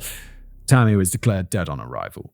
Upon hearing the news, Laurie immediately ran upstairs crying, and the police officer went after her to console her. When she came back downstairs, Laurie and Karla hugged each other and cried, while Paul sat on the other couch, rocking back and forth while he slapped himself in the face, screaming. Despite their apparent grief, the three slapped to go to the police station to be questioned. After hours of waiting, they were each interrogated separately. The officer who was questioning them immediately noticed that the versions of events told by Paul and Karla were entirely too similar. They told the exact same story, even using much of the same language and word choice. It's the sort of thing you only hear where people have hastily colluded to get their story straight for the cops. Oh, I guess like before the ambulance arrived, I'm like, wait, they had a time to collude? That was when. It was a major red flag, as was the chemical burn. The coroner didn't believe for a second that it was a rug burn, but the police hadn't found the halothane at the scene, so they didn't know what it actually was. Without any other evidence to go on, the coroner ruled Tammy's death accidental, and despite their suspiciously similar stories, Paul and Karla wouldn't be questioned in her death again. Tammy's funeral was just a couple of days after Christmas. At one point, Paul was seen stroking Tammy's hair in the open casket. Karla was repeatedly seen fixing Tammy's hair and clothing. Without knowledge of what had truly happened, people could easily see these as very odd and somewhat questionable coping mechanisms. So while it's odd enough for people to have noticed and remembered, it's unlikely that anybody tried to do anything about it. But there was something else, to me, that is way creepier. Before the coffin was interred, Paul and Karla slipped an invitation to their wedding, written out to Tammy, into her coffin. Is that again, like, outside of the context of this? I wouldn't think that was weird. I think that's just like, oh, they're sad about this. I would see that as like, fine. Wait, is that weird? It doesn't seem super creepy. It just seems sad. Except obviously knowing the what actually happened is fucking disgusting. Shortly after the funeral, Karla's parents went away for a bit. I wouldn't call it a vacation. They just needed to not be in that house for a while. Likewise, Laurie went to stay with her grandparents, leaving Paul and Karla alone in the house. Showing absolutely no remorse for what had happened, Paul decided it was time to take another victim. But this wasn't his usual MO. Instead of following the victim to her house, he instead picked up a hitchhiker and brought her to Karla's house, where he filmed himself abusing her. Afterwards, he brought her back to his car and dropped her off on a deserted road. This wasn't the only plan that Paul had with the empty house. He was still obsessed with Tammy and wanted to relive his fantasy. In a video known as the Far Side Chat, because Paul filmed absolutely everything, he and Karla put on Tammy's clothes and pretended to be her while they had sex in her bed. There was a lot more on the tape than just that, but we'll come back to that later. When Karla's parents returned, they wanted Paul out of the house. He was on worse terms with his parents than he'd ever been, so he had essentially been living with the Homolkas. They had just lost their daughter, and whether they had any suspicions about Paul or not, they wanted family time alone so that they could grieve. They also wanted Karla to start scaling back the wedding that she was planning for that June. Paul and Karla decided that the best thing they could do was move in together in St. Catherine's, closer to Karla's work. They were also about to get married, so it made sense for them to rent a house together, and having their own place would give them the freedom to do anything that they wanted. They moved into this new place on February the 1st, and it took them a couple of months to settle in and get everything set up. I'm sure it could have been done much more quickly, but I suspect that Paul wasn't the type to help out much with anything. But once they were settled in, Paul decided to continue his utterly worthless life the way he always had. At about 5:30 in the morning on April the 6th, Paul was out in search of a new victim. He stumbled upon a 14-year-old girl who was up early to train for a rowing team and waited for an opportunity. The girl had become briefly distracted when a car drove by and the driver waved at her, so Paul grabbed her and pulled her up into the bushes. He assaulted her and then told her to wait there for 5 minutes while he disappeared. It was another deviation from his usual MO, not that it really mattered. The level of police incompetence we've already encountered is absolutely staggering, and this was no longer in Scarborough. Law enforcement agencies were especially notorious back then for not communicating with one another, so by moving cities, he may as well have moved countries. There was no way anyone was going to connect this to his previous crimes. June was about to be one of the busiest months for Paul and Karla, not just because of their wedding. To start, Karla made a new friend by the name of Spike. Spike was a 3-foot-long iguana that had been brought into her work to be put down. It had come from a home of abuse and neglect, so she decided to bring it home and nurse it back to health. She succeeded and decided to keep Spike as a pet. One night, Van Smyrnis and his girlfriend Joanne came over to visit. Everyone was just hanging out and having a laugh when suddenly Spike got a little anxious and bit Joanne's finger. Paul was immediately enraged, saying that the iguana couldn't just go around biting people. They needed to be disciplined, so he took Spike and Karla to the bedroom to teach him a lesson. I don't really know what Paul's magic plan was to housebreak an iguana, but it didn't work, and Spike just bit him as well. Good boy. Paul grabbed Spike and took him to the kitchen, where he threw the iguana onto the cutting board, chopped its head off, and yelled at Karla to clean up the mess. Jesus Christ. I know nothing surprises me, but it is just like, what the fuck, man? As always, she did what she was told, skinning and gutting her former pet. Paul then tossed it onto the grill and served it for what had to have been the most uncomfortable dinner of Van and Joanne's life. Joanne, understandably, wouldn't take a bite, and Van just kind of picked at his. But Paul ate his entire plate, with Karla eating most of hers. Jesus in Christ. I guess they already knew that this guy was weird, but can you imagine going to your mate's house and he beheads his pet and then serves it to you for dinner?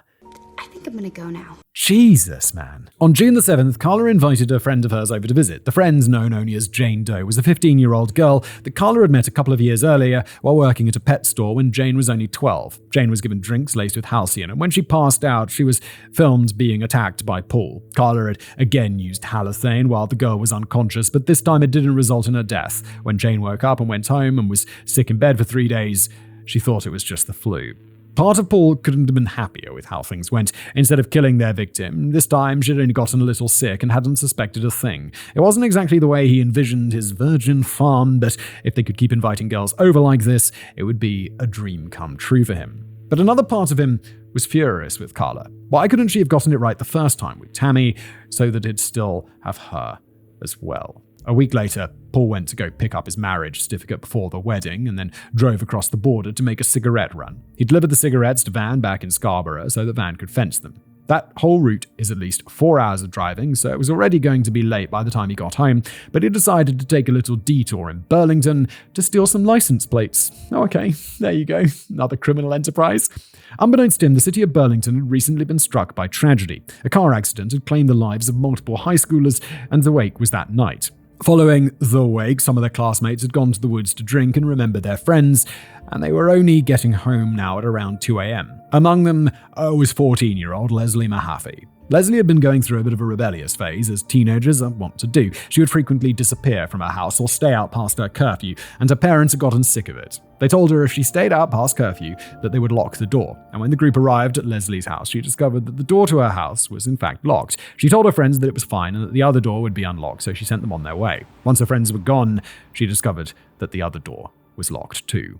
I don't blame the parents, and I hope they don't blame themselves, but I do have a lot of mixed feelings about that. On the one hand, it's important to enforce boundaries you're trying to set, but on the other, their teenage daughter had just been to a wake for multiple of her friends. If there was ever going to be a time to cut the girl some slack, it was that night. Leslie walked to her payphone at a nearby plaza to call her friend Amanda to ask if she could stay the night there, but Amanda said no. She thought it was a bad idea because her little sister was sick, and the last time Leslie had spent the night there, Leslie's mother gave Amanda's mother hell over it. Amanda kept telling her to just go home and ring the doorbell so her parents could let her in, but Leslie sounded worried and insisted that she didn't want to go home. While she was walking back to her house to figure out how she'd get inside, she spotted Paul. He told her that he was planning to break into a nearby house, then asked if she wanted a cigarette. She said yes, so Paul took her to his car where he said the cigarettes were. They got inside the car and he gave her a cigarette as promised. Paul asked her what her name was, and she told him it was Leslie. When she asked for his name in return, he pulled out a knife from under the seat and told her that it didn't matter what his name was. He then made her put one of his shirts over her head and drove her back to his house. When Paul got home, he brought Leslie inside and then went upstairs. He instructed Karla to stay in bed and just be quiet for a while. He then went back downstairs, set up his camera, and began to R-word Leslie. For the next 24 to 36 hours, Leslie would remain a prisoner in the house while being tortured and abused. The entire time, she'd been blindfolded by Paul's turtleneck. Even when she was allowed to take a shower, the turtleneck never left her head. Despite being a victim of sadistic torment, Leslie was able to remain mostly calm, likely because of her blindfold. She had no idea where she was or who was attacking her, and Paul had been very encouraging. He told her what a good job she was doing, at one point stating, "The next 2 hours are going to determine what I do to you. Right now, you're scoring perfect." As horrible as everything was, she almost certainly believed she would survive the ordeal as long as she stayed blindfolded and didn't fight back. That's why as soon as Leslie thought her blindfold might be slipping, she made sure to tell Paul. It was the smartest thing to do under the circumstances, but you can't reason with a psychopath. The next day, Leslie's dead body was carried down to the basement so Paul and Karla could prepare their house for Father's Day with the Homolkas. I thought she would survive because it felt like we were being told the story from her perspective. The most heartbreaking part of Leslie's story, besides all of it, is the tapes. According to everyone who saw the tapes, Leslie's blindfold never budged. Karla's parents would spend about 8 hours in their home that day with no idea what had just happened. The closest they came to discovering anything was when Karla's mother asked if she should go to the basement to get the potatoes. Karla cheerfully stopped her and said she'd do it. She retrieved a bag of potatoes that was on the floor next to Leslie's body, though seeing the body disgusted her and ruined her dinner. Oh, boo f***ing who. When the Homolkas left after dinner, Paul went to the store to buy bags and bags of cement. Leslie's body was dismembered and encased in 8 different cement blocks. The next day, they drove to nearby Lake Gibson to dump the cement blocks into the lake. 7 were deposited into the lake, but at about 200 pounds, one of the blocks was too heavy for them to move, so they just left it on the shore.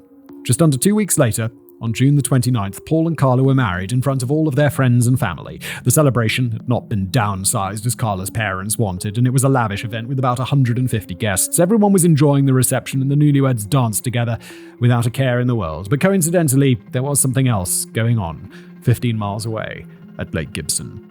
While the reception was taking place, a couple of families had gone to the lake. One was a married couple who were enjoying an evening on the water in their canoe, and the other was a father and son pair who were fishing on the shore. As the canoe passed by the father and son, the husband began yelling something at them about a strange purple fish.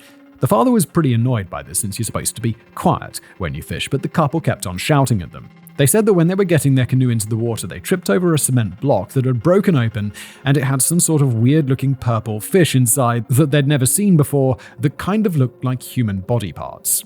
The change in wording suddenly got the father's attention, and he went over to the spot that the couple were indicating. As Paul and Karla packed to fly away to Hawaii for their honeymoon, police were pulling the remaining blocks of cement from the water. When they were taken to the coroner, he had to use a hammer and chisel to free the body from the cement. It was so badly damaged that there was no way to determine the actual cause of death, and Leslie was only able to be identified by her braces. When Paul and Karla returned from Hawaii, they were picked up at the airport by the Homolkas. On the car ride, the Homolkas told them about the body that had been found in Lake Gibson. It had been major news because St. Catherine was supposed to be such a safe area. Unfortunately, its reputation as a safe place combined with Paul and Karla's stupidity would actually wind up buying them more time. See, the police were working on the assumption that the killer couldn't have been from the area. The cement blocks had been discarded in water that was only 3 feet deep, and one of them didn't actually make it into the water. Surely anyone who was from the area would have known that if they went just 300 feet up the river, there was a bridge where the blocks could have been dumped into the water that was so deep nobody would ever find them. Tammy and Leslie were gone, but the couple remembered that they still had Jane Doe. The only problem they had to deal with was Jane's mother.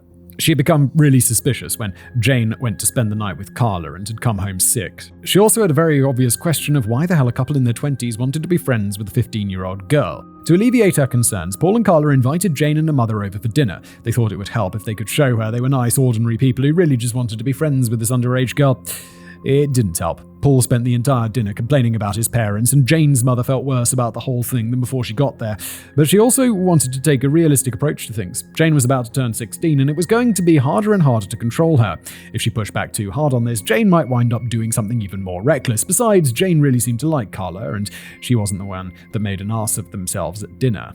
The three of them wound up hanging out together pretty frequently over the remainder of the year. On August the 10th, Jane came over and was drugged again. While Paul was assaulting her, Jane suddenly stopped breathing, so Karla called 911. 2 minutes later, she started breathing again, so they called 911 back and said, "Never mind, everything's totally cool now." I'm genuinely shocked that this actually worked. In America, if you call 911 for an emergency, then try to say never mind, I'm pretty sure that they tell the first responders to drive faster. But is that true? Like, what if it's like, surely most of the time, that's totally fine. It's like, oh my God, he's choking, call 911. And then it's like, and he coughs it up.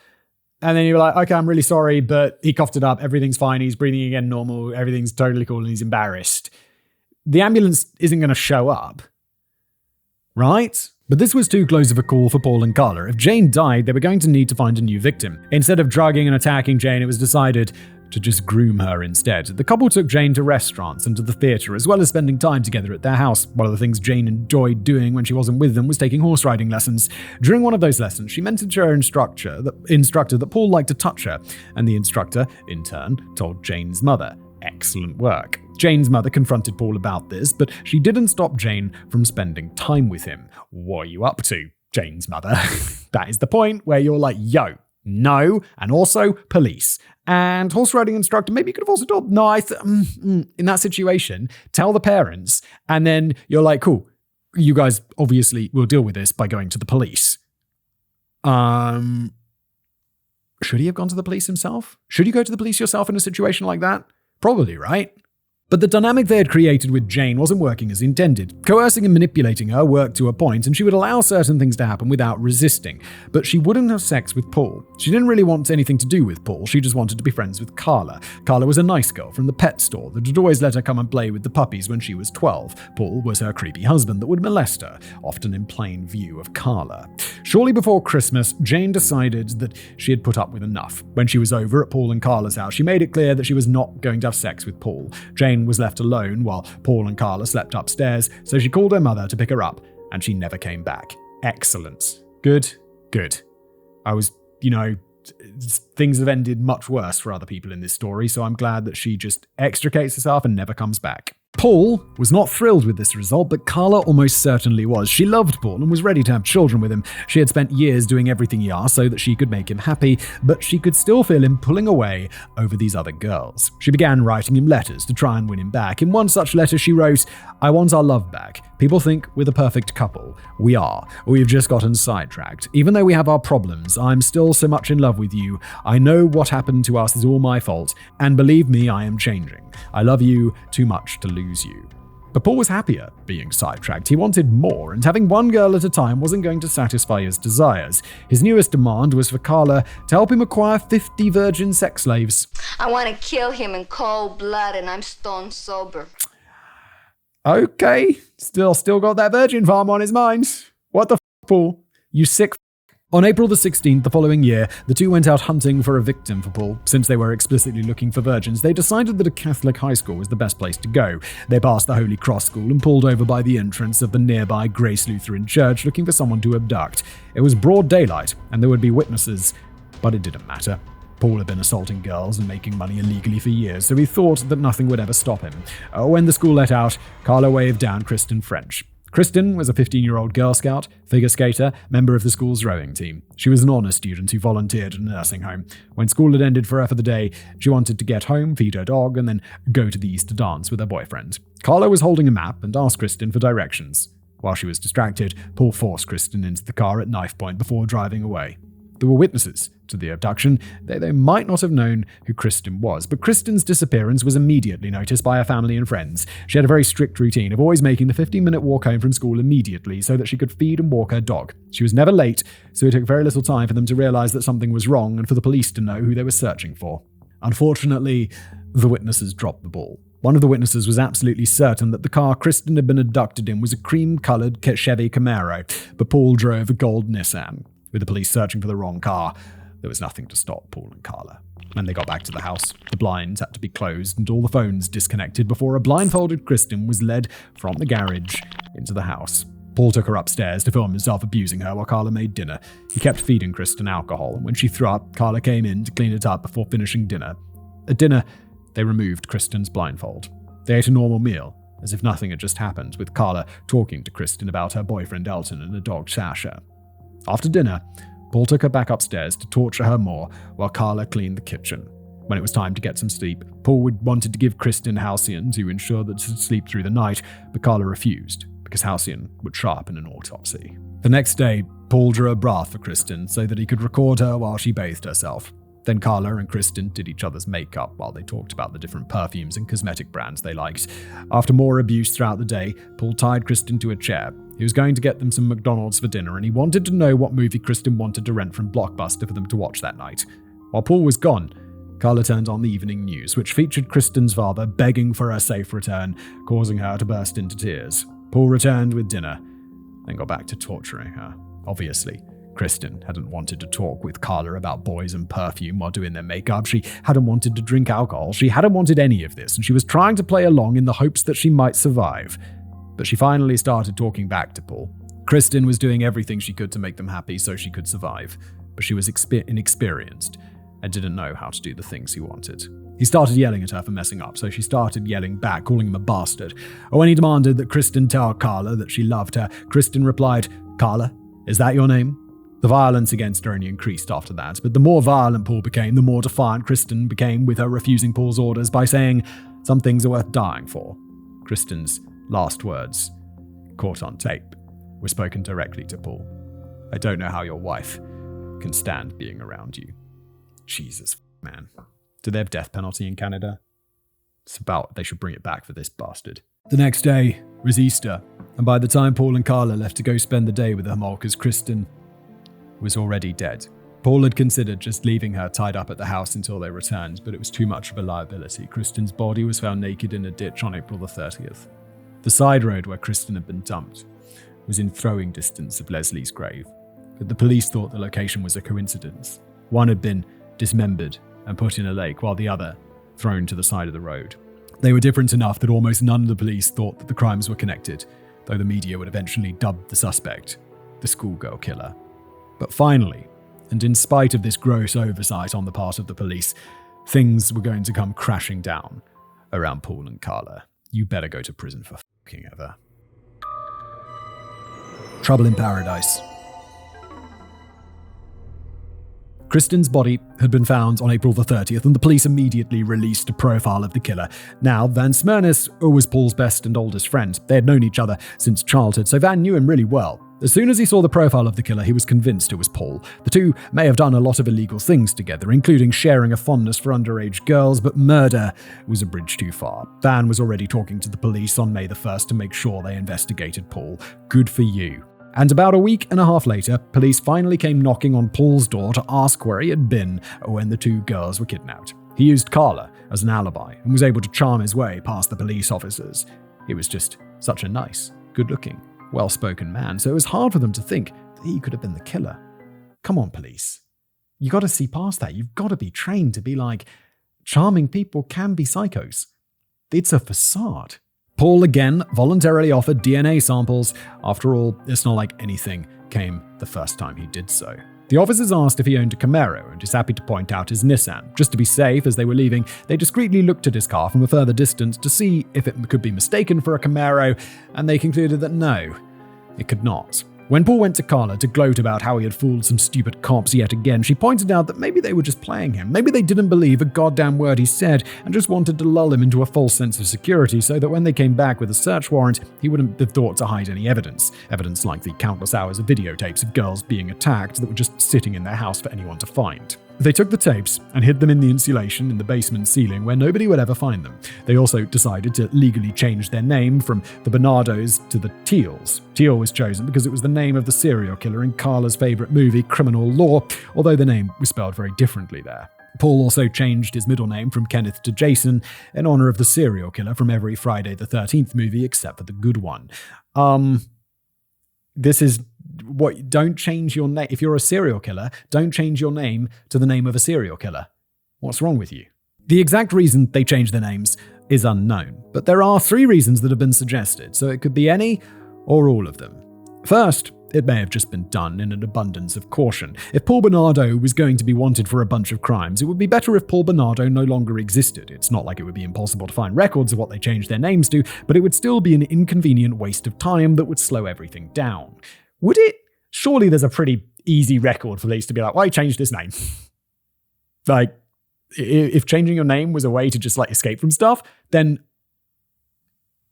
I mean, come on. This is just silly. Next, Paul may have been trying to distance himself from his father, not just because Kenneth wasn't his biological father and they didn't really like each other, though surely that would have been a big part of it, but because Kenneth was a convicted sex criminal. He didn't really get punished for it, but it was still on record, and the further that Paul could get, the better. The final proposed reason for the name change is that Paul and Karla may have been a bit racist. They were supposed to be this ideal, beautiful couple with their blonde hair and blue eyes. Did they really want a last name that sounded so swarthy and ethnic? Wait, Homolka? What sort of, like, ethnic?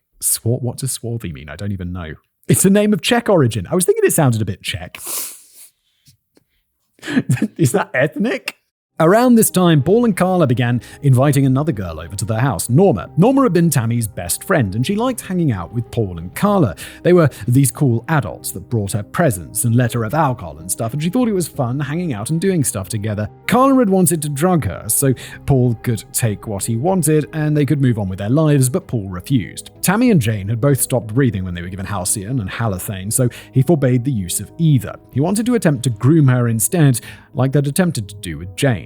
December of 1992 was going to be one of the biggest turning points of Paul and Karla's lives. It always seemed to be December for these two. Despite Paul's efforts thus far, Norma was only willing to kiss him, and only so long as Karla was there and didn't mind, but she refused to go any further than that. On December the 13th, the couple took Norma for a night out. They took her to see a show, and then they all went to a hotel together. Norma was filmed doing cartwheels around the room and kissing Paul a little bit, and after Karla passed out from drinking too much, he tried to get her to do more with him. Norma still wasn't willing to do anything else physical, but Paul did have one idea she was open to. The two grabbed a lighter and a can of hairspray, ran out into the hall, and lit a serving cart on fire before quickly running back to their room. After the alarm sounded and the hotel was evacuated, Paul gleefully recorded from the parking lot as the fire trucks pulled up to sort out the mess he had created.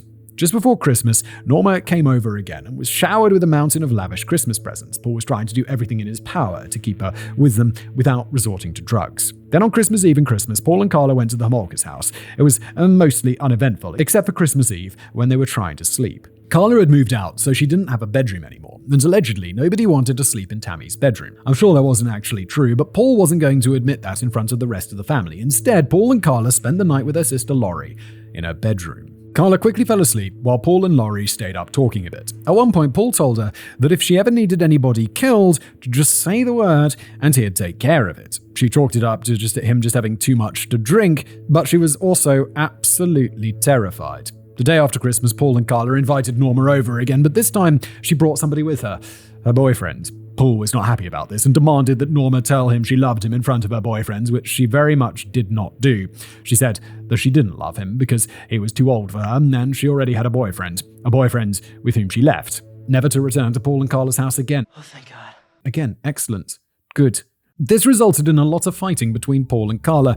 Paul thought he was going to have a new toy and he blamed Karla for ruining it. When Karla tried to say that she could have just put Norma out for him with Halcyon, he began repeatedly striking her in the face for even suggesting the thing he had explicitly forbade. When New Year's Eve rolled around, Paul left to go celebrate with some friends in Montreal to clear his head. While all of this was going on with Paul and Karla, two other things had happened that month that neither of them were aware of. Over in Scarborough, Paul's sister, Debbie, went to the police. She suspected that her father was doing the same thing to her 4-year-old daughter that he had done to her, and she was absolutely not going to allow that to happen. If you were in a situation, as soon as I turned 18, I'd be like, get the fuck out of there and never go back. Never take your fucking kids to see someone who abused you. Just don't do it. She told the police everything that had happened to her growing up, and Kenneth Bernardo was arrested. Then, in Toronto, the Centre of Forensic Science finally began testing the DNA samples that Paul had provided back to the police in 1990. Good. Finally, let's go. The arrest and search for evidence. Paul had gone to Montreal to clear his head, but it didn't help that he was more angry with Karla than he'd ever been before. He believed it was her job to bring him virgin sex slaves, and any time she tried, they either died or Karla scared them away. Yeah, that's what's going on. She's scaring them away. It's her. I mean, she is complicit in this, but it's you, Paul, you sick fuck. He grabbed a flashlight and began beating Karla with it, severely injuring her and leaving her with 2 massive black eyes. The attack was so bad that when Karla went back to work, she thought it would be believable to say that she'd been in a car accident. Her co-workers didn't buy it, and Karla's mother paid a surprise visit to her work on January the 5th after receiving 2 anonymous phone calls telling her to go look at her daughter's face. Karla admitted to her mother that Paul beat her and agreed to go back to her parents' house to be safe. She was supposed to go home, pack, and then Karla's mother would pick her up at an agreed-upon place and time. But Karla didn't show up. Her mother tried calling the house and then the police, but she couldn't get a hold of anyone.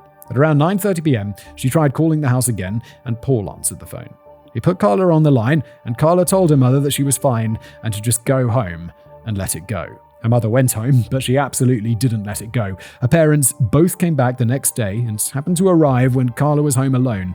She was looking even worse than the night before. After the little incident with Karla's mother the previous night, Paul had taken her with him on a cigarette run and reportedly beat her the entire drive there and back. Karla's parents took her to a friend's house back home, and that friend was eventually able to convince her to go to the hospital. The ER doctor that treated her said that it was the worst case of spousal abuse he'd ever seen, and Karla was eventually convinced to go to the police. Karla was ready to turn on Paul and tell the cops everything about him being the Scarborough R-worder. But what she didn't expect was for the police's questions to start turning to the topic of Leslie Mahaffey and Kristen French. They had already suspected that the murders had been perpetrated by the Scarborough attacker, and they grew more suspicious when they saw Karla wearing the same type of Mickey Mouse watch that Leslie had been wearing when she disappeared. Her lawyer tried to get a deal of immunity in exchange for her testimony in the cases, but the prosecution was delaying as much as possible. They're delaying because they're building a case where they won't need your evidence and give you immunity because they want to lock you up as well. And you need to go to prison for a very long time because, yes, you are a victim of this as well, but you are also a huge perpetrator. Then, on February the 1st, Paul's DNA was finally matched to the Scarborough attacker. They had their man, and they could go and arrest him in a couple of weeks or so whenever they got around to it. What? I read that so seriously, but it's obviously a joke about their incompetence. What's going on? Arrest him now! Storm over to his house with men with big guns! Or police on horses, whatever you do, Canada, let's go!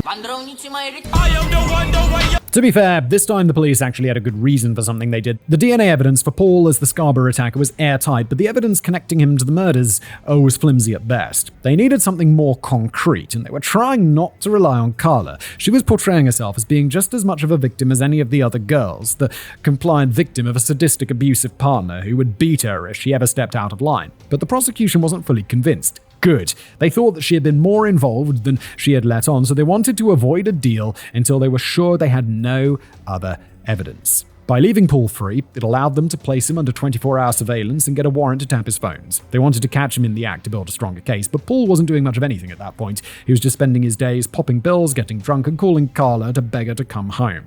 On occasion, he'd even throw in some threats of suicide if she refused to come back. It's not a bad idea. But despite being entirely self-involved, he did find time to write a statement for his father's trial. Despite not liking Kenneth, Paul actually wrote a letter on his behalf. Kenneth was convicted, so I'm not clear whether this was a character statement sent for the trial or if it was the sentencing period when others are allowed to speak for either side in an attempt to influence the final sentence. Either way, it was a terrible statement. Paul essentially wrote that whatever happened had happened years ago, and there was no reason for Debbie to still be so upset about it. That is just a psycho take. That is the sort of thing you write, and it's like... If that letter's read out in court, the court should be like, let's look into that guy because he seems like a psycho. Like, something's wrong with him to write that. That probably would have been pretty damaging if they weren't already 100% sure that he was the Scarborough attacker at this point. On February the 17th, Paul was finally arrested and brought in to be interrogated. They'd gotten a lot of information from Karla at this point. She even directed the police to Jane and Norma so they could give their stories. However, whoever interrogated those girls really dropped the ball from a tactical standpoint. The detectives essentially let the girls know that Karla was cooperating with the police and they believed she was just a victim as well, and knowing that could have a pretty strong effect on how Jane and Norma were going to describe the events. Some within the police were still suspicious of Karla, though it was now unlikely they were going to get any strong evidence against her from these girls. But what they did get was all the Christmas presents that Paul had given to Norma. When Paul walked into the interrogation room, it was staged to look like some big task force affair designed to take him down. There were all sorts of whiteboards and stuff with details about the case and officer assessments and whatnot, and spread out on the table that Paul sat down on were all the presents Paul had given to Norma. Paul was not impressed, and he just sat down and yawned. This was probably another tactical blunder. The whole staged room setup seems a bit over the top, and the presents from Norma were overplaying their hand a bit. They were obviously trying to scare him into thinking they knew more than they did, but it also gave away the fact that Karla had turned on him. How else could they have known that Norma existed? After hours of getting absolutely nowhere, other than an enthralling conversation about Paul's burgeoning rap career, the interrogators flat out told him that Karla had turned on him and was the best rat that they ever had. Except they didn't say her name. They had already been pressing Paul to implicate a second person in the murders, so they were trying to bait him into throwing Karla under the bus, but it didn't work. At 1:30 a.m., Paul was put into a holding cell following his completely futile interrogation. There was still one more hope for the police to find evidence that they needed. Karla had told them about the tapes they made. If the cops could find those tapes, they wouldn't need to make a deal for her testimony. 2 days after Paul's arrest, search warrants were issued for the house. However, the warrants were only being issued in regards to the Scarborough attacker case. The evidence linking Paul to the murders was too weak and didn't justify a warrant. Only items listed on the search warrant were allowed to be removed, which is pretty standard for a warrant. The warrant did include videotapes, but all tapes had to be viewed in the house to make sure they were relevant before being removed. Most important, damage to the house had to be kept to a minimum. The police weren't allowed to tear down walls looking for the tapes. The warrant was valid for 71 days, and on the third day of searching, police thought they'd found pay dirt. They came across a collection of tapes, but it turned out to mostly just been shows that had been recorded from the TV. There was one tape that showed Jane Doe being assaulted, but nothing that was going to link Paul to Leslie or Kristen. The police kept searching high and low for all 71 days, but the tape of Jane Doe was the only one that they found. 71 days? How big is this house? Surely like a team of police officers. I mean, they can't tear down walls, but 71 days is a long time to look. By that point, Paul had hired a lawyer, Ken Murray, and was prepared to plead not guilty to the charges of kidnapping, aggravated sexual assault, and first-degree murder. On May the 6th, 1 week after the search warrant expired, Paul asked his lawyer to do a little favor for him. Ken went to the house that the police had spent 2 months searching and retrieved the tapes from the exact place that Paul told them they would be. And nobody else would have any idea that those tapes were in Ken's possession for the next 18 months. That is not a lawyer's job, right? Hey, lawyer, can you go to my house and hide some evidence? The answer should be no!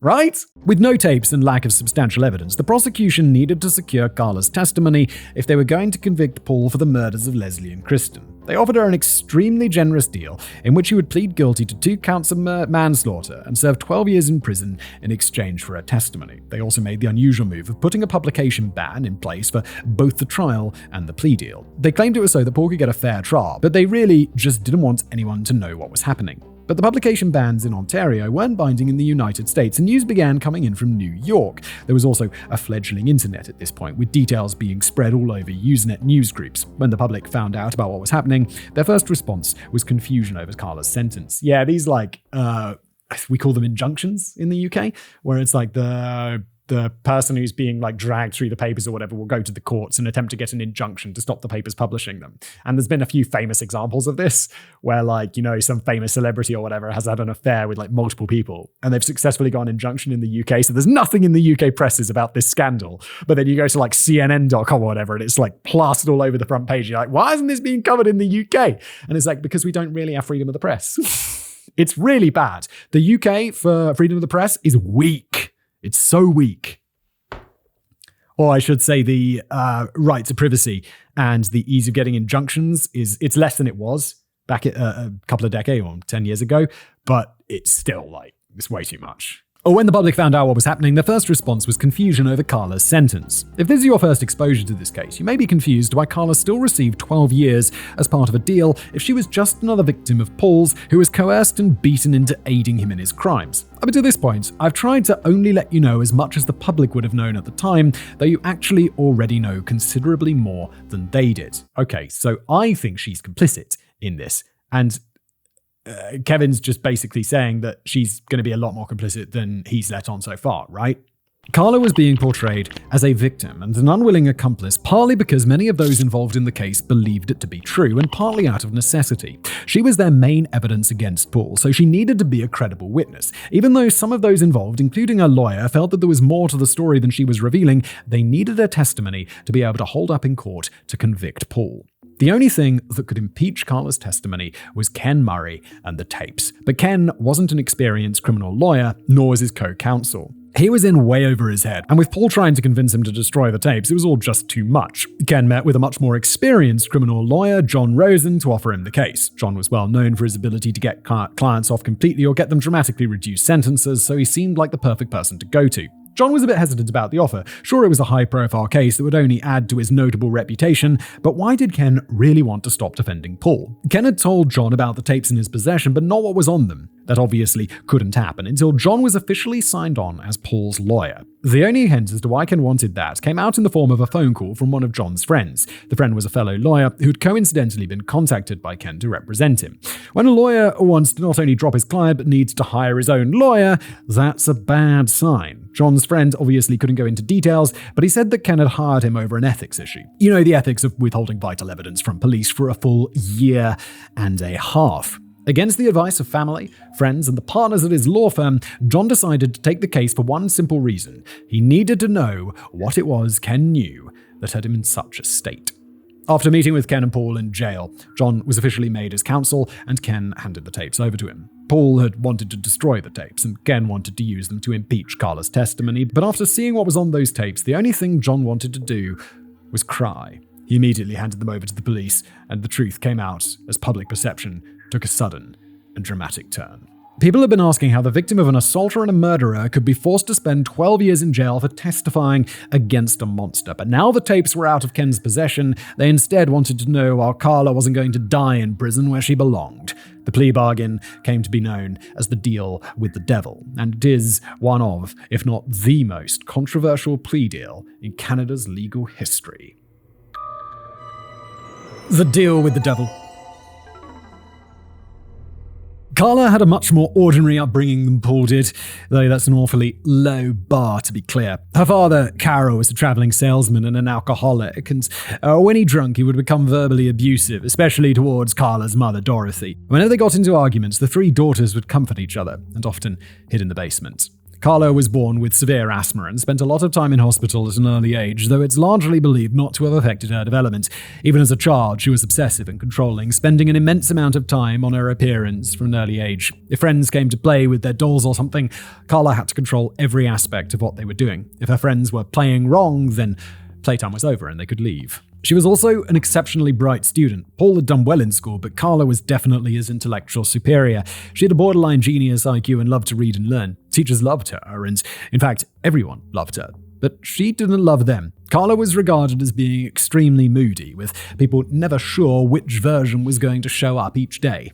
Her favourite pastime seemed to be upsetting people, as if their fear and sadness was sustenance for her. She became very into the occult as a way to scare people even more, and it was said that she always knew exactly what to say to someone to destroy them emotionally. In one rather colourful example, she told a classmate that she wanted to draw dots all over his body, connect the dots with a knife, and then pour vinegar over his wounds. Holy shit. I mean, that's the sort of thing where it's like, okay, edgy teenager or psycho? And in this case, psycho. Karla also began dressing in all black, with lots of black nail polish and dark makeup, and she dyed her hair various punk colours. It was a typical goth punk phase that a lot of kids go through, so on its own it wouldn't be overly concerning. However, she also began cutting designs into her arms and filling the cuts with black nail polish. To a psychiatrist you must go. Then there was the hamster. Oh my lord. Karla was supposedly an animal lover, but she wound up killing her friend's pet hamster, theoretically by accident. She created a parachute for the hamster using a pillowcase and threw it out of the window. While a little unsettling, that's not necessarily a red flag on its own. Hurting animals is it's certainly an orange flag. Kids get curious and experiment with things. How old was she? And this wasn't the craziest idea. You could buy G.I. Joe with parachutes, so clearly this was the sort of thing that intrigued children. Okay, I'll let it go, but just keep an eye on her, make sure she's not torturing cats or something. Of course, anyone who ever owned a toy paratrooper could just tell you that the parachutes were pretty shit and rarely worked. It's weird that Karla would have thrown a hamster out of the window without testing the parachute on a Barbie doll or something first, but smart kids could act impulsively and without foresight as well. It's only what happened after that that makes it particularly unsettling. 2 weeks later, Karla came back to her friend's house to dig up the hamster because she wanted to see what it looked like while it was decomposing. Oh my god, I found a dead bird the other day. I was at got a little house in the countryside, and it has these big glass windows on the second floor and on both sides. So sometimes birds will they'll think they can go directly through. And this has never happened before, so we never thought it was a problem or anything. But we pull up in the car to the house, and there's a big bird. It's a good 50 centimeters? No, 30, 40, a foot and a bit long bird, just dead down there. I'm oh, and it's partially decomposed and stuff. And I'm oh, gross. So I get a rake and I throw it in the forest. Thanks, Simon, for that wonderful story. It was a beautiful bird, though. It had so many nice feathers. It was blue and black and white. It's a nice looking bird. I mean, apart from the decomposing bit. You're really mean. It's just a dead bird. Now I'm sounding like a psycho. Look at that beautiful decomposing bird. There were all sorts of anecdotes from her early life that we could talk about that toe the line between someone trying too hard to be edgy and possible signs of psychopathy. Like when she signed someone's high school yearbook by writing, "Death rules, death kicks, I love death, kill the f***ing world." I'm leaning hard towards edgy teenager with something like that. I'm leaning less hard towards edgy teenager with digging up the hamster to have a look at it. But there was one event from her childhood that was almost certainly the most formative for her, as it would relate to her relationship with Paul. Carol would occasionally stop by Dorothy's work and knew many of her co-workers, though they largely thought of him as a creepy pervert. When one of Dorothy's co-workers got divorced, Carol showed up at her door and said that he loved her and wanted to leave his wife for her. The woman, understandably, said no, and that should have been that. Maybe it would have been, had Dorothy not gotten involved. After finding out what had happened, it was Dorothy who knocked on the co-worker's door next. She explained that Carol wasn't going to leave her and didn't love the woman. There was obviously just something he needed to get out of his system. Okay, not appropriate. In a shocking example of porn movie logic bleeding over into the real world, Dorothy invited her co-worker to come over and have a threesome with them. That way, Carol could get it out of their system and the marriage could get back to normal. That sounds healthy. I thought this whole open relationship was going to bring us closer together. So that's exactly what the three of them did. Karla was aware all of this had happened and seems to have influenced her perception of how supposedly healthy relationships work. And again, just a reminder, don't f*** up your kids. If you're having a threesome with the man that your husband wanted to have an affair with, don't tell your child. Hide that from them, for God's sake. By high school, Karla was already experimenting with drugs and sex. She was one of the most popular and well-liked girls in the school, which is a bit of an aberration. It's not very common for a goth kid to somehow become the top of the school's social hierarchy, but that's where Karla was. She was even the leader of her very own clique of mean girls, the exclusive Diamond Club. The goal of these girls was simple: find a rich older man to buy them a diamond engagement ring. And you can sure as hell bet that Karla was bragging to her friends the moment she met Paul. I mean, he's an accountant at PwC. He earns a good living. He's not rich. All the boys she had met before bored her. I guess he could appear rich to like a 17-year-old, because of course he's, 6 years older than her? Let's not forget about that weirdness. All of the boys she'd met before had bored her. She'd been controlling and domineering her whole life, and she always got what she wanted. Her boyfriends would never challenge her, and they certainly wouldn't indulge her intense sexual fantasies. Karla had owned that pair of police handcuffs for years before she met Paul, but no one before him would have even considered using them on her. She believed she had found her perfect match. Now, this episode is already going to be long enough. Yeah, we've been here a long time, Kevin. So we aren't going to run through every detail of what happened again with added perspective from Karla, but we are going to hit the highlights. To start, Karla told the police that Paul didn't tell her he was the Scarborough attacker until after their honeymoon, but that's just not true. When Paul was first brought into the police station to be questioned and gave his DNA samples, Karla decided they needed to be cautious, not with their behavior, but they needed to prepare alibis for Paul for the dates of the attacks.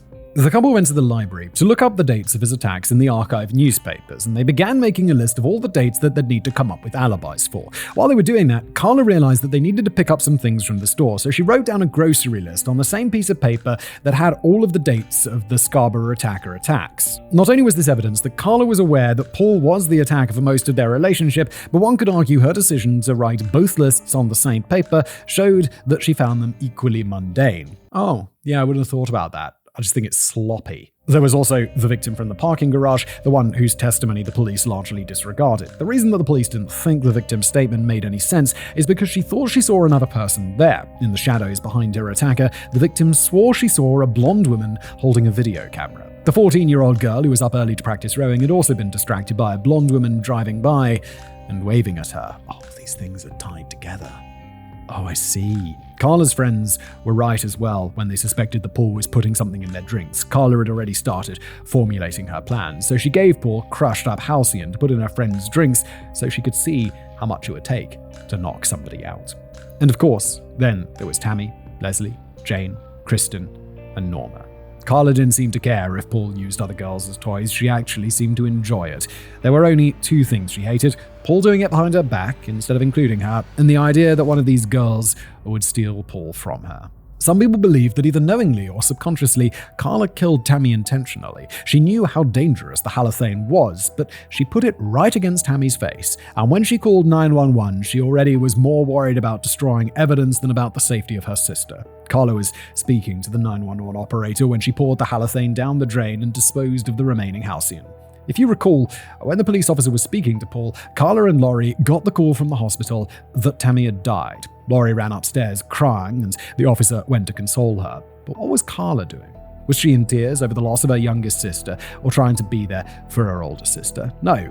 She had more important things to do. She had to get a story straight with Paul. When the police officer came back downstairs, he discovered that Karla had taken the halothane rag and the blankets that Tammy had vomited on and put them in the washing machine and turned it on. When he saw what she was doing, he ran to try and stop her, but it was too late. Karla had washed away the evidence. This wouldn't have mattered if the coroner did a proper autopsy instead of calling it an accident, though it still would have said a lot about Karla's mental state. Next, there was Leslie. When Paul brought Leslie home, he excitedly ran upstairs to tell Karla, but told her to stay in bed and be quiet for a bit. Karla was not going to be left out, so she instead followed him and watched from the stairs for a while as he assaulted the young girl before eventually going back to bed. When Karla came downstairs the next morning, what she saw infuriated him. She didn't care that the man she was marrying in less than 2 weeks had kidnapped a 14-year-old girl. She didn't care that he had R-worded her. But sitting on the table, after having been used the night before, were a pair of champagne flutes. These weren't just any champagne flutes either. These were the good ones. They were the special, expensive pair of flutes that had been ordered from France for her and Paul to drink from at their wedding. Karla could barely contain her rage, so she did the only thing that she could do in that situation. She left Leslie alone in the house with Paul to continue being tortured while she took the dog for a walk to clear her head. When she got home, she still wasn't ready to deal with Paul yet. She decided to go upstairs and continue the book that she'd been reading, American Psycho. Jesus Christ. Could it be more cliched?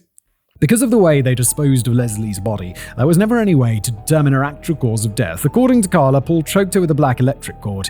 According to Paul, Karla poisoned her with a lethal dose of halcyon. With Kristen, we do know that the cause of death was strangulation, but we don't know which one of them did it. They each claimed the other did, and neither of them seems to be budging on that story. But what we do know is that Paul left the house multiple times while Kristen was there to go and get them takeout and rent movies. Karla portrayed herself as a helpless victim and an unwilling accomplice, but she was in the house alone with Kristen. She could have plugged the phone in and called the police, or she could have untied Kristen so they could leave the house together, but she did nothing to help Kristen. Instead, she turned on the 6 o'clock news so Kristen could see her father begging for her life. When Paul and Karla were going to visit her parents for Easter, Paul claimed that he wanted to leave Kristen tied up for when they got back. He said that he didn't want to kill her, but Karla insisted. The girl had seen their faces, seen their house, and knew Karla's name. She was a loose end, and leaving her alive when she could potentially escape was too much of a liability. Then, of course, there was Jane, a girl who Paul was unlikely to have ever known existed before Karla brought her over. Karla chose Jane, both because of her age and because she looked so much like Tammy. The first night that Jane came over, Karla had said her husband wasn't going to be home, which was true. She sent him away so she could prepare a surprise for him. After Jane had been dosed with halcyon to fall unconscious, Karla called Paul and excitedly told him to come home so that she could present him with his new wedding gift. But when Jane got sick from the halothane that was used to keep her asleep and Paul refused to let Karla drug her anymore, things started to get out of control. Karla began getting resentful because she felt like she was losing Paul to Jane. It was the same problem that she'd had with Norma, who Paul also refused to let her drug. Karla didn't like when the victims were willing. She felt they were supposed to be toys for her and Paul to use, not actual people who could drive a wedge between her and the man she thought was her perfect husband. Paul always seemed to start pulling away from Karla when these other girls came to the house willingly, and it was something that she couldn't accept. While none of this was known to the public when the deal was made, much of it was known to the police. She was completely emotionless when she told police about the abduction and torture of Leslie Maffey, until she mentioned those champagne flutes. It's why they and the prosecution wanted the plea deal and the trial to take place in complete secrecy. But then John Rosen saw the tapes that brought him to tears. Then the police saw them. Only the audio was played in open court, while Karla described from the stand what was going on. But behind closed doors, the jury had to watch the video as well. Oh man, being on a jury. Jesus. What they saw was not just Paul R-wording all those girls, but Karla as well. In some of them, Paul would direct her or bark orders at her, but she mostly just did what she did on her own. And according to everyone that saw them, she couldn't have looked happier. Jesus Christ, do juries really have to watch stuff like that? That is shit that is never going to leave you. God damn. Glad I live in a country without juries suddenly. The jury watched Karla perform sex acts on her own sister, on the 2 young girls that just wanted to be her friends, and on the strangers that she and Paul abducted, and they watched her do it all with a smile on her face. In the Fireside Chat video, it opened with the camera pointed at a naked Karla, who gave Paul a drink before preparing to perform various sex acts on him. Among the first things she said while looking at his penis was, "I love you, Snuffles. I loved it when you f***ed my little sister." There's a whole lot more of that, and it gets far more graphic than I'd care to get into. But among the things that she said are that they love little girls, that she thought 13 was the best age, and that she wanted to have 4 children with Paul so that he could have sex with them. This is like... This episode's just like gone from like one f***ing depravity to another. Some more gross stuff was said, and then the camera was turned off and the tape started back up inside Tammy's bedroom. Paul was using the camera to look around, then Karla emerged from frame dressed in Tammy's clothing and pretending to be her. More gross stuff was said. They had sex while Paul said, "I love you, Tammy," to Karla, and then Paul walked over to turn the camera off while Karla smiled and waved at the camera. Based on how the dialogue went, there's an argument to be made that Karla was essentially following a script. Only the transcripts are available, not the audio. As soon as Paul had used up his last appeal, the tapes were all destroyed. That's absolutely what should have happened. But since I can't hear the audio, I can't make a judgment call as to how Karla sounded. I'll have to defer to those who did see the videos, and they agreed that Karla seemed to be a very active and willing participant. 12 years in jail for what you did is a travesty. Are you free now? Are you free now, you piece of shit?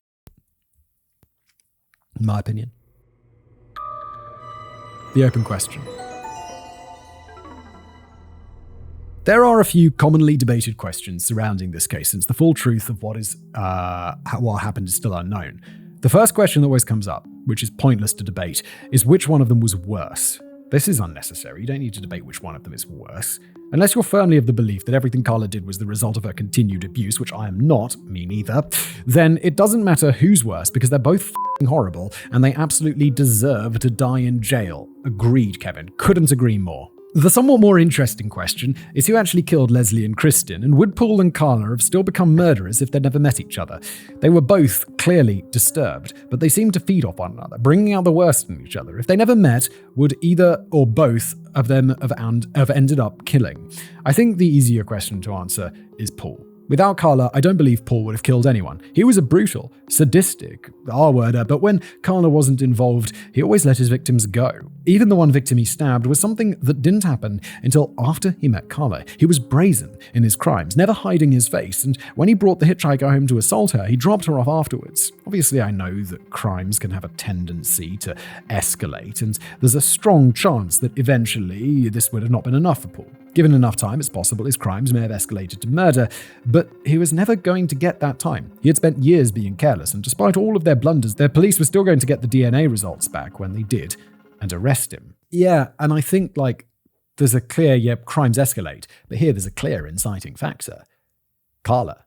We also know Paul's dream of having his virgin farm, and he wouldn't have been able to accumulate sex slaves if he kept killing them all. He'd even forbid Karla from drugging girls after seeing how dangerous it was, which is one of the things that leads me to believe that Karla was the one to actually kill Leslie and Kristen. She seemed far more concerned than Paul was with not getting arrested, and also hated that these girls were pulling his attention away from her. But whether or not Karla would have become a murderer regardless is really hard to say. When they were given psychological evaluations, Paul scored a 35 out of 40 on the psychopathy checklist. To give an idea of just how high a score that is, John Wayne Gacy scored 27, Jeffrey Dahmer scored 23.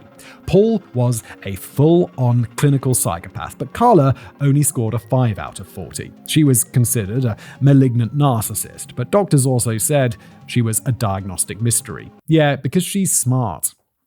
Like those psychopathy tests or whatever, or narcissism tests, you could easily know what the correct answers are, and you could just give different answers. Like if you take the psychopathy test, or maybe if you're a psychopath, you just don't know. But no, you know how to fake it. Of course you know how to fake it.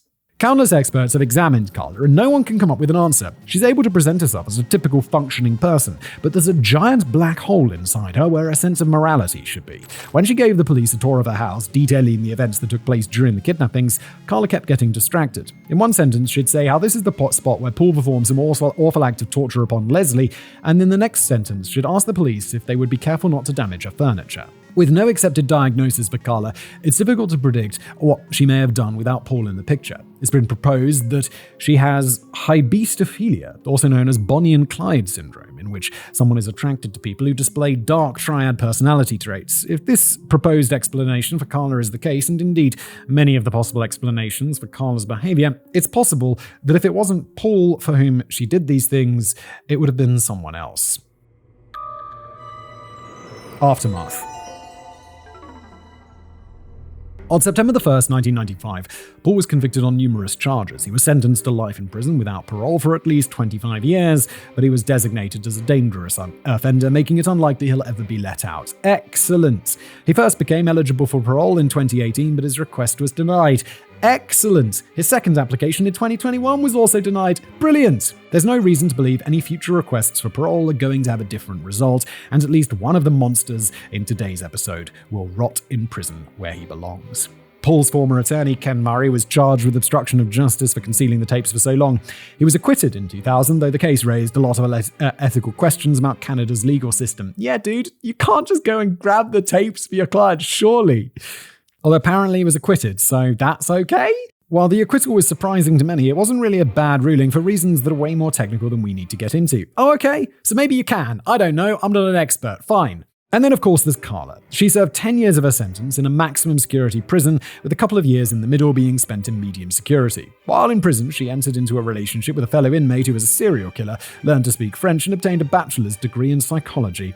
After being released in 2005, she changed her name and moved to Quebec, where she was far less known. She had divorced Paul after deciding to cooperate with the police, so she also wound up getting married again after prison. This time, her husband would be the brother of her lawyer. They moved to the Caribbean, but have since returned to Quebec, where nobody is happy to have her around. She currently lives a mostly normal life with her husband, 3 children, and the large social media network called Watching Karla Homolka that attempts to document her every move so the public can be aware of what she's up to. I'd say that they were being overzealous were it not for the fact that in 2017, Karla had been volunteering at an elementary school, presumably the one her children attended. The day after that story broke, the school banned her from volunteering. I'm normally against vigilantism, but since only one of these monsters was sentenced to life in prison, it might be good that people are making sure that the other is kept on a very tight leash.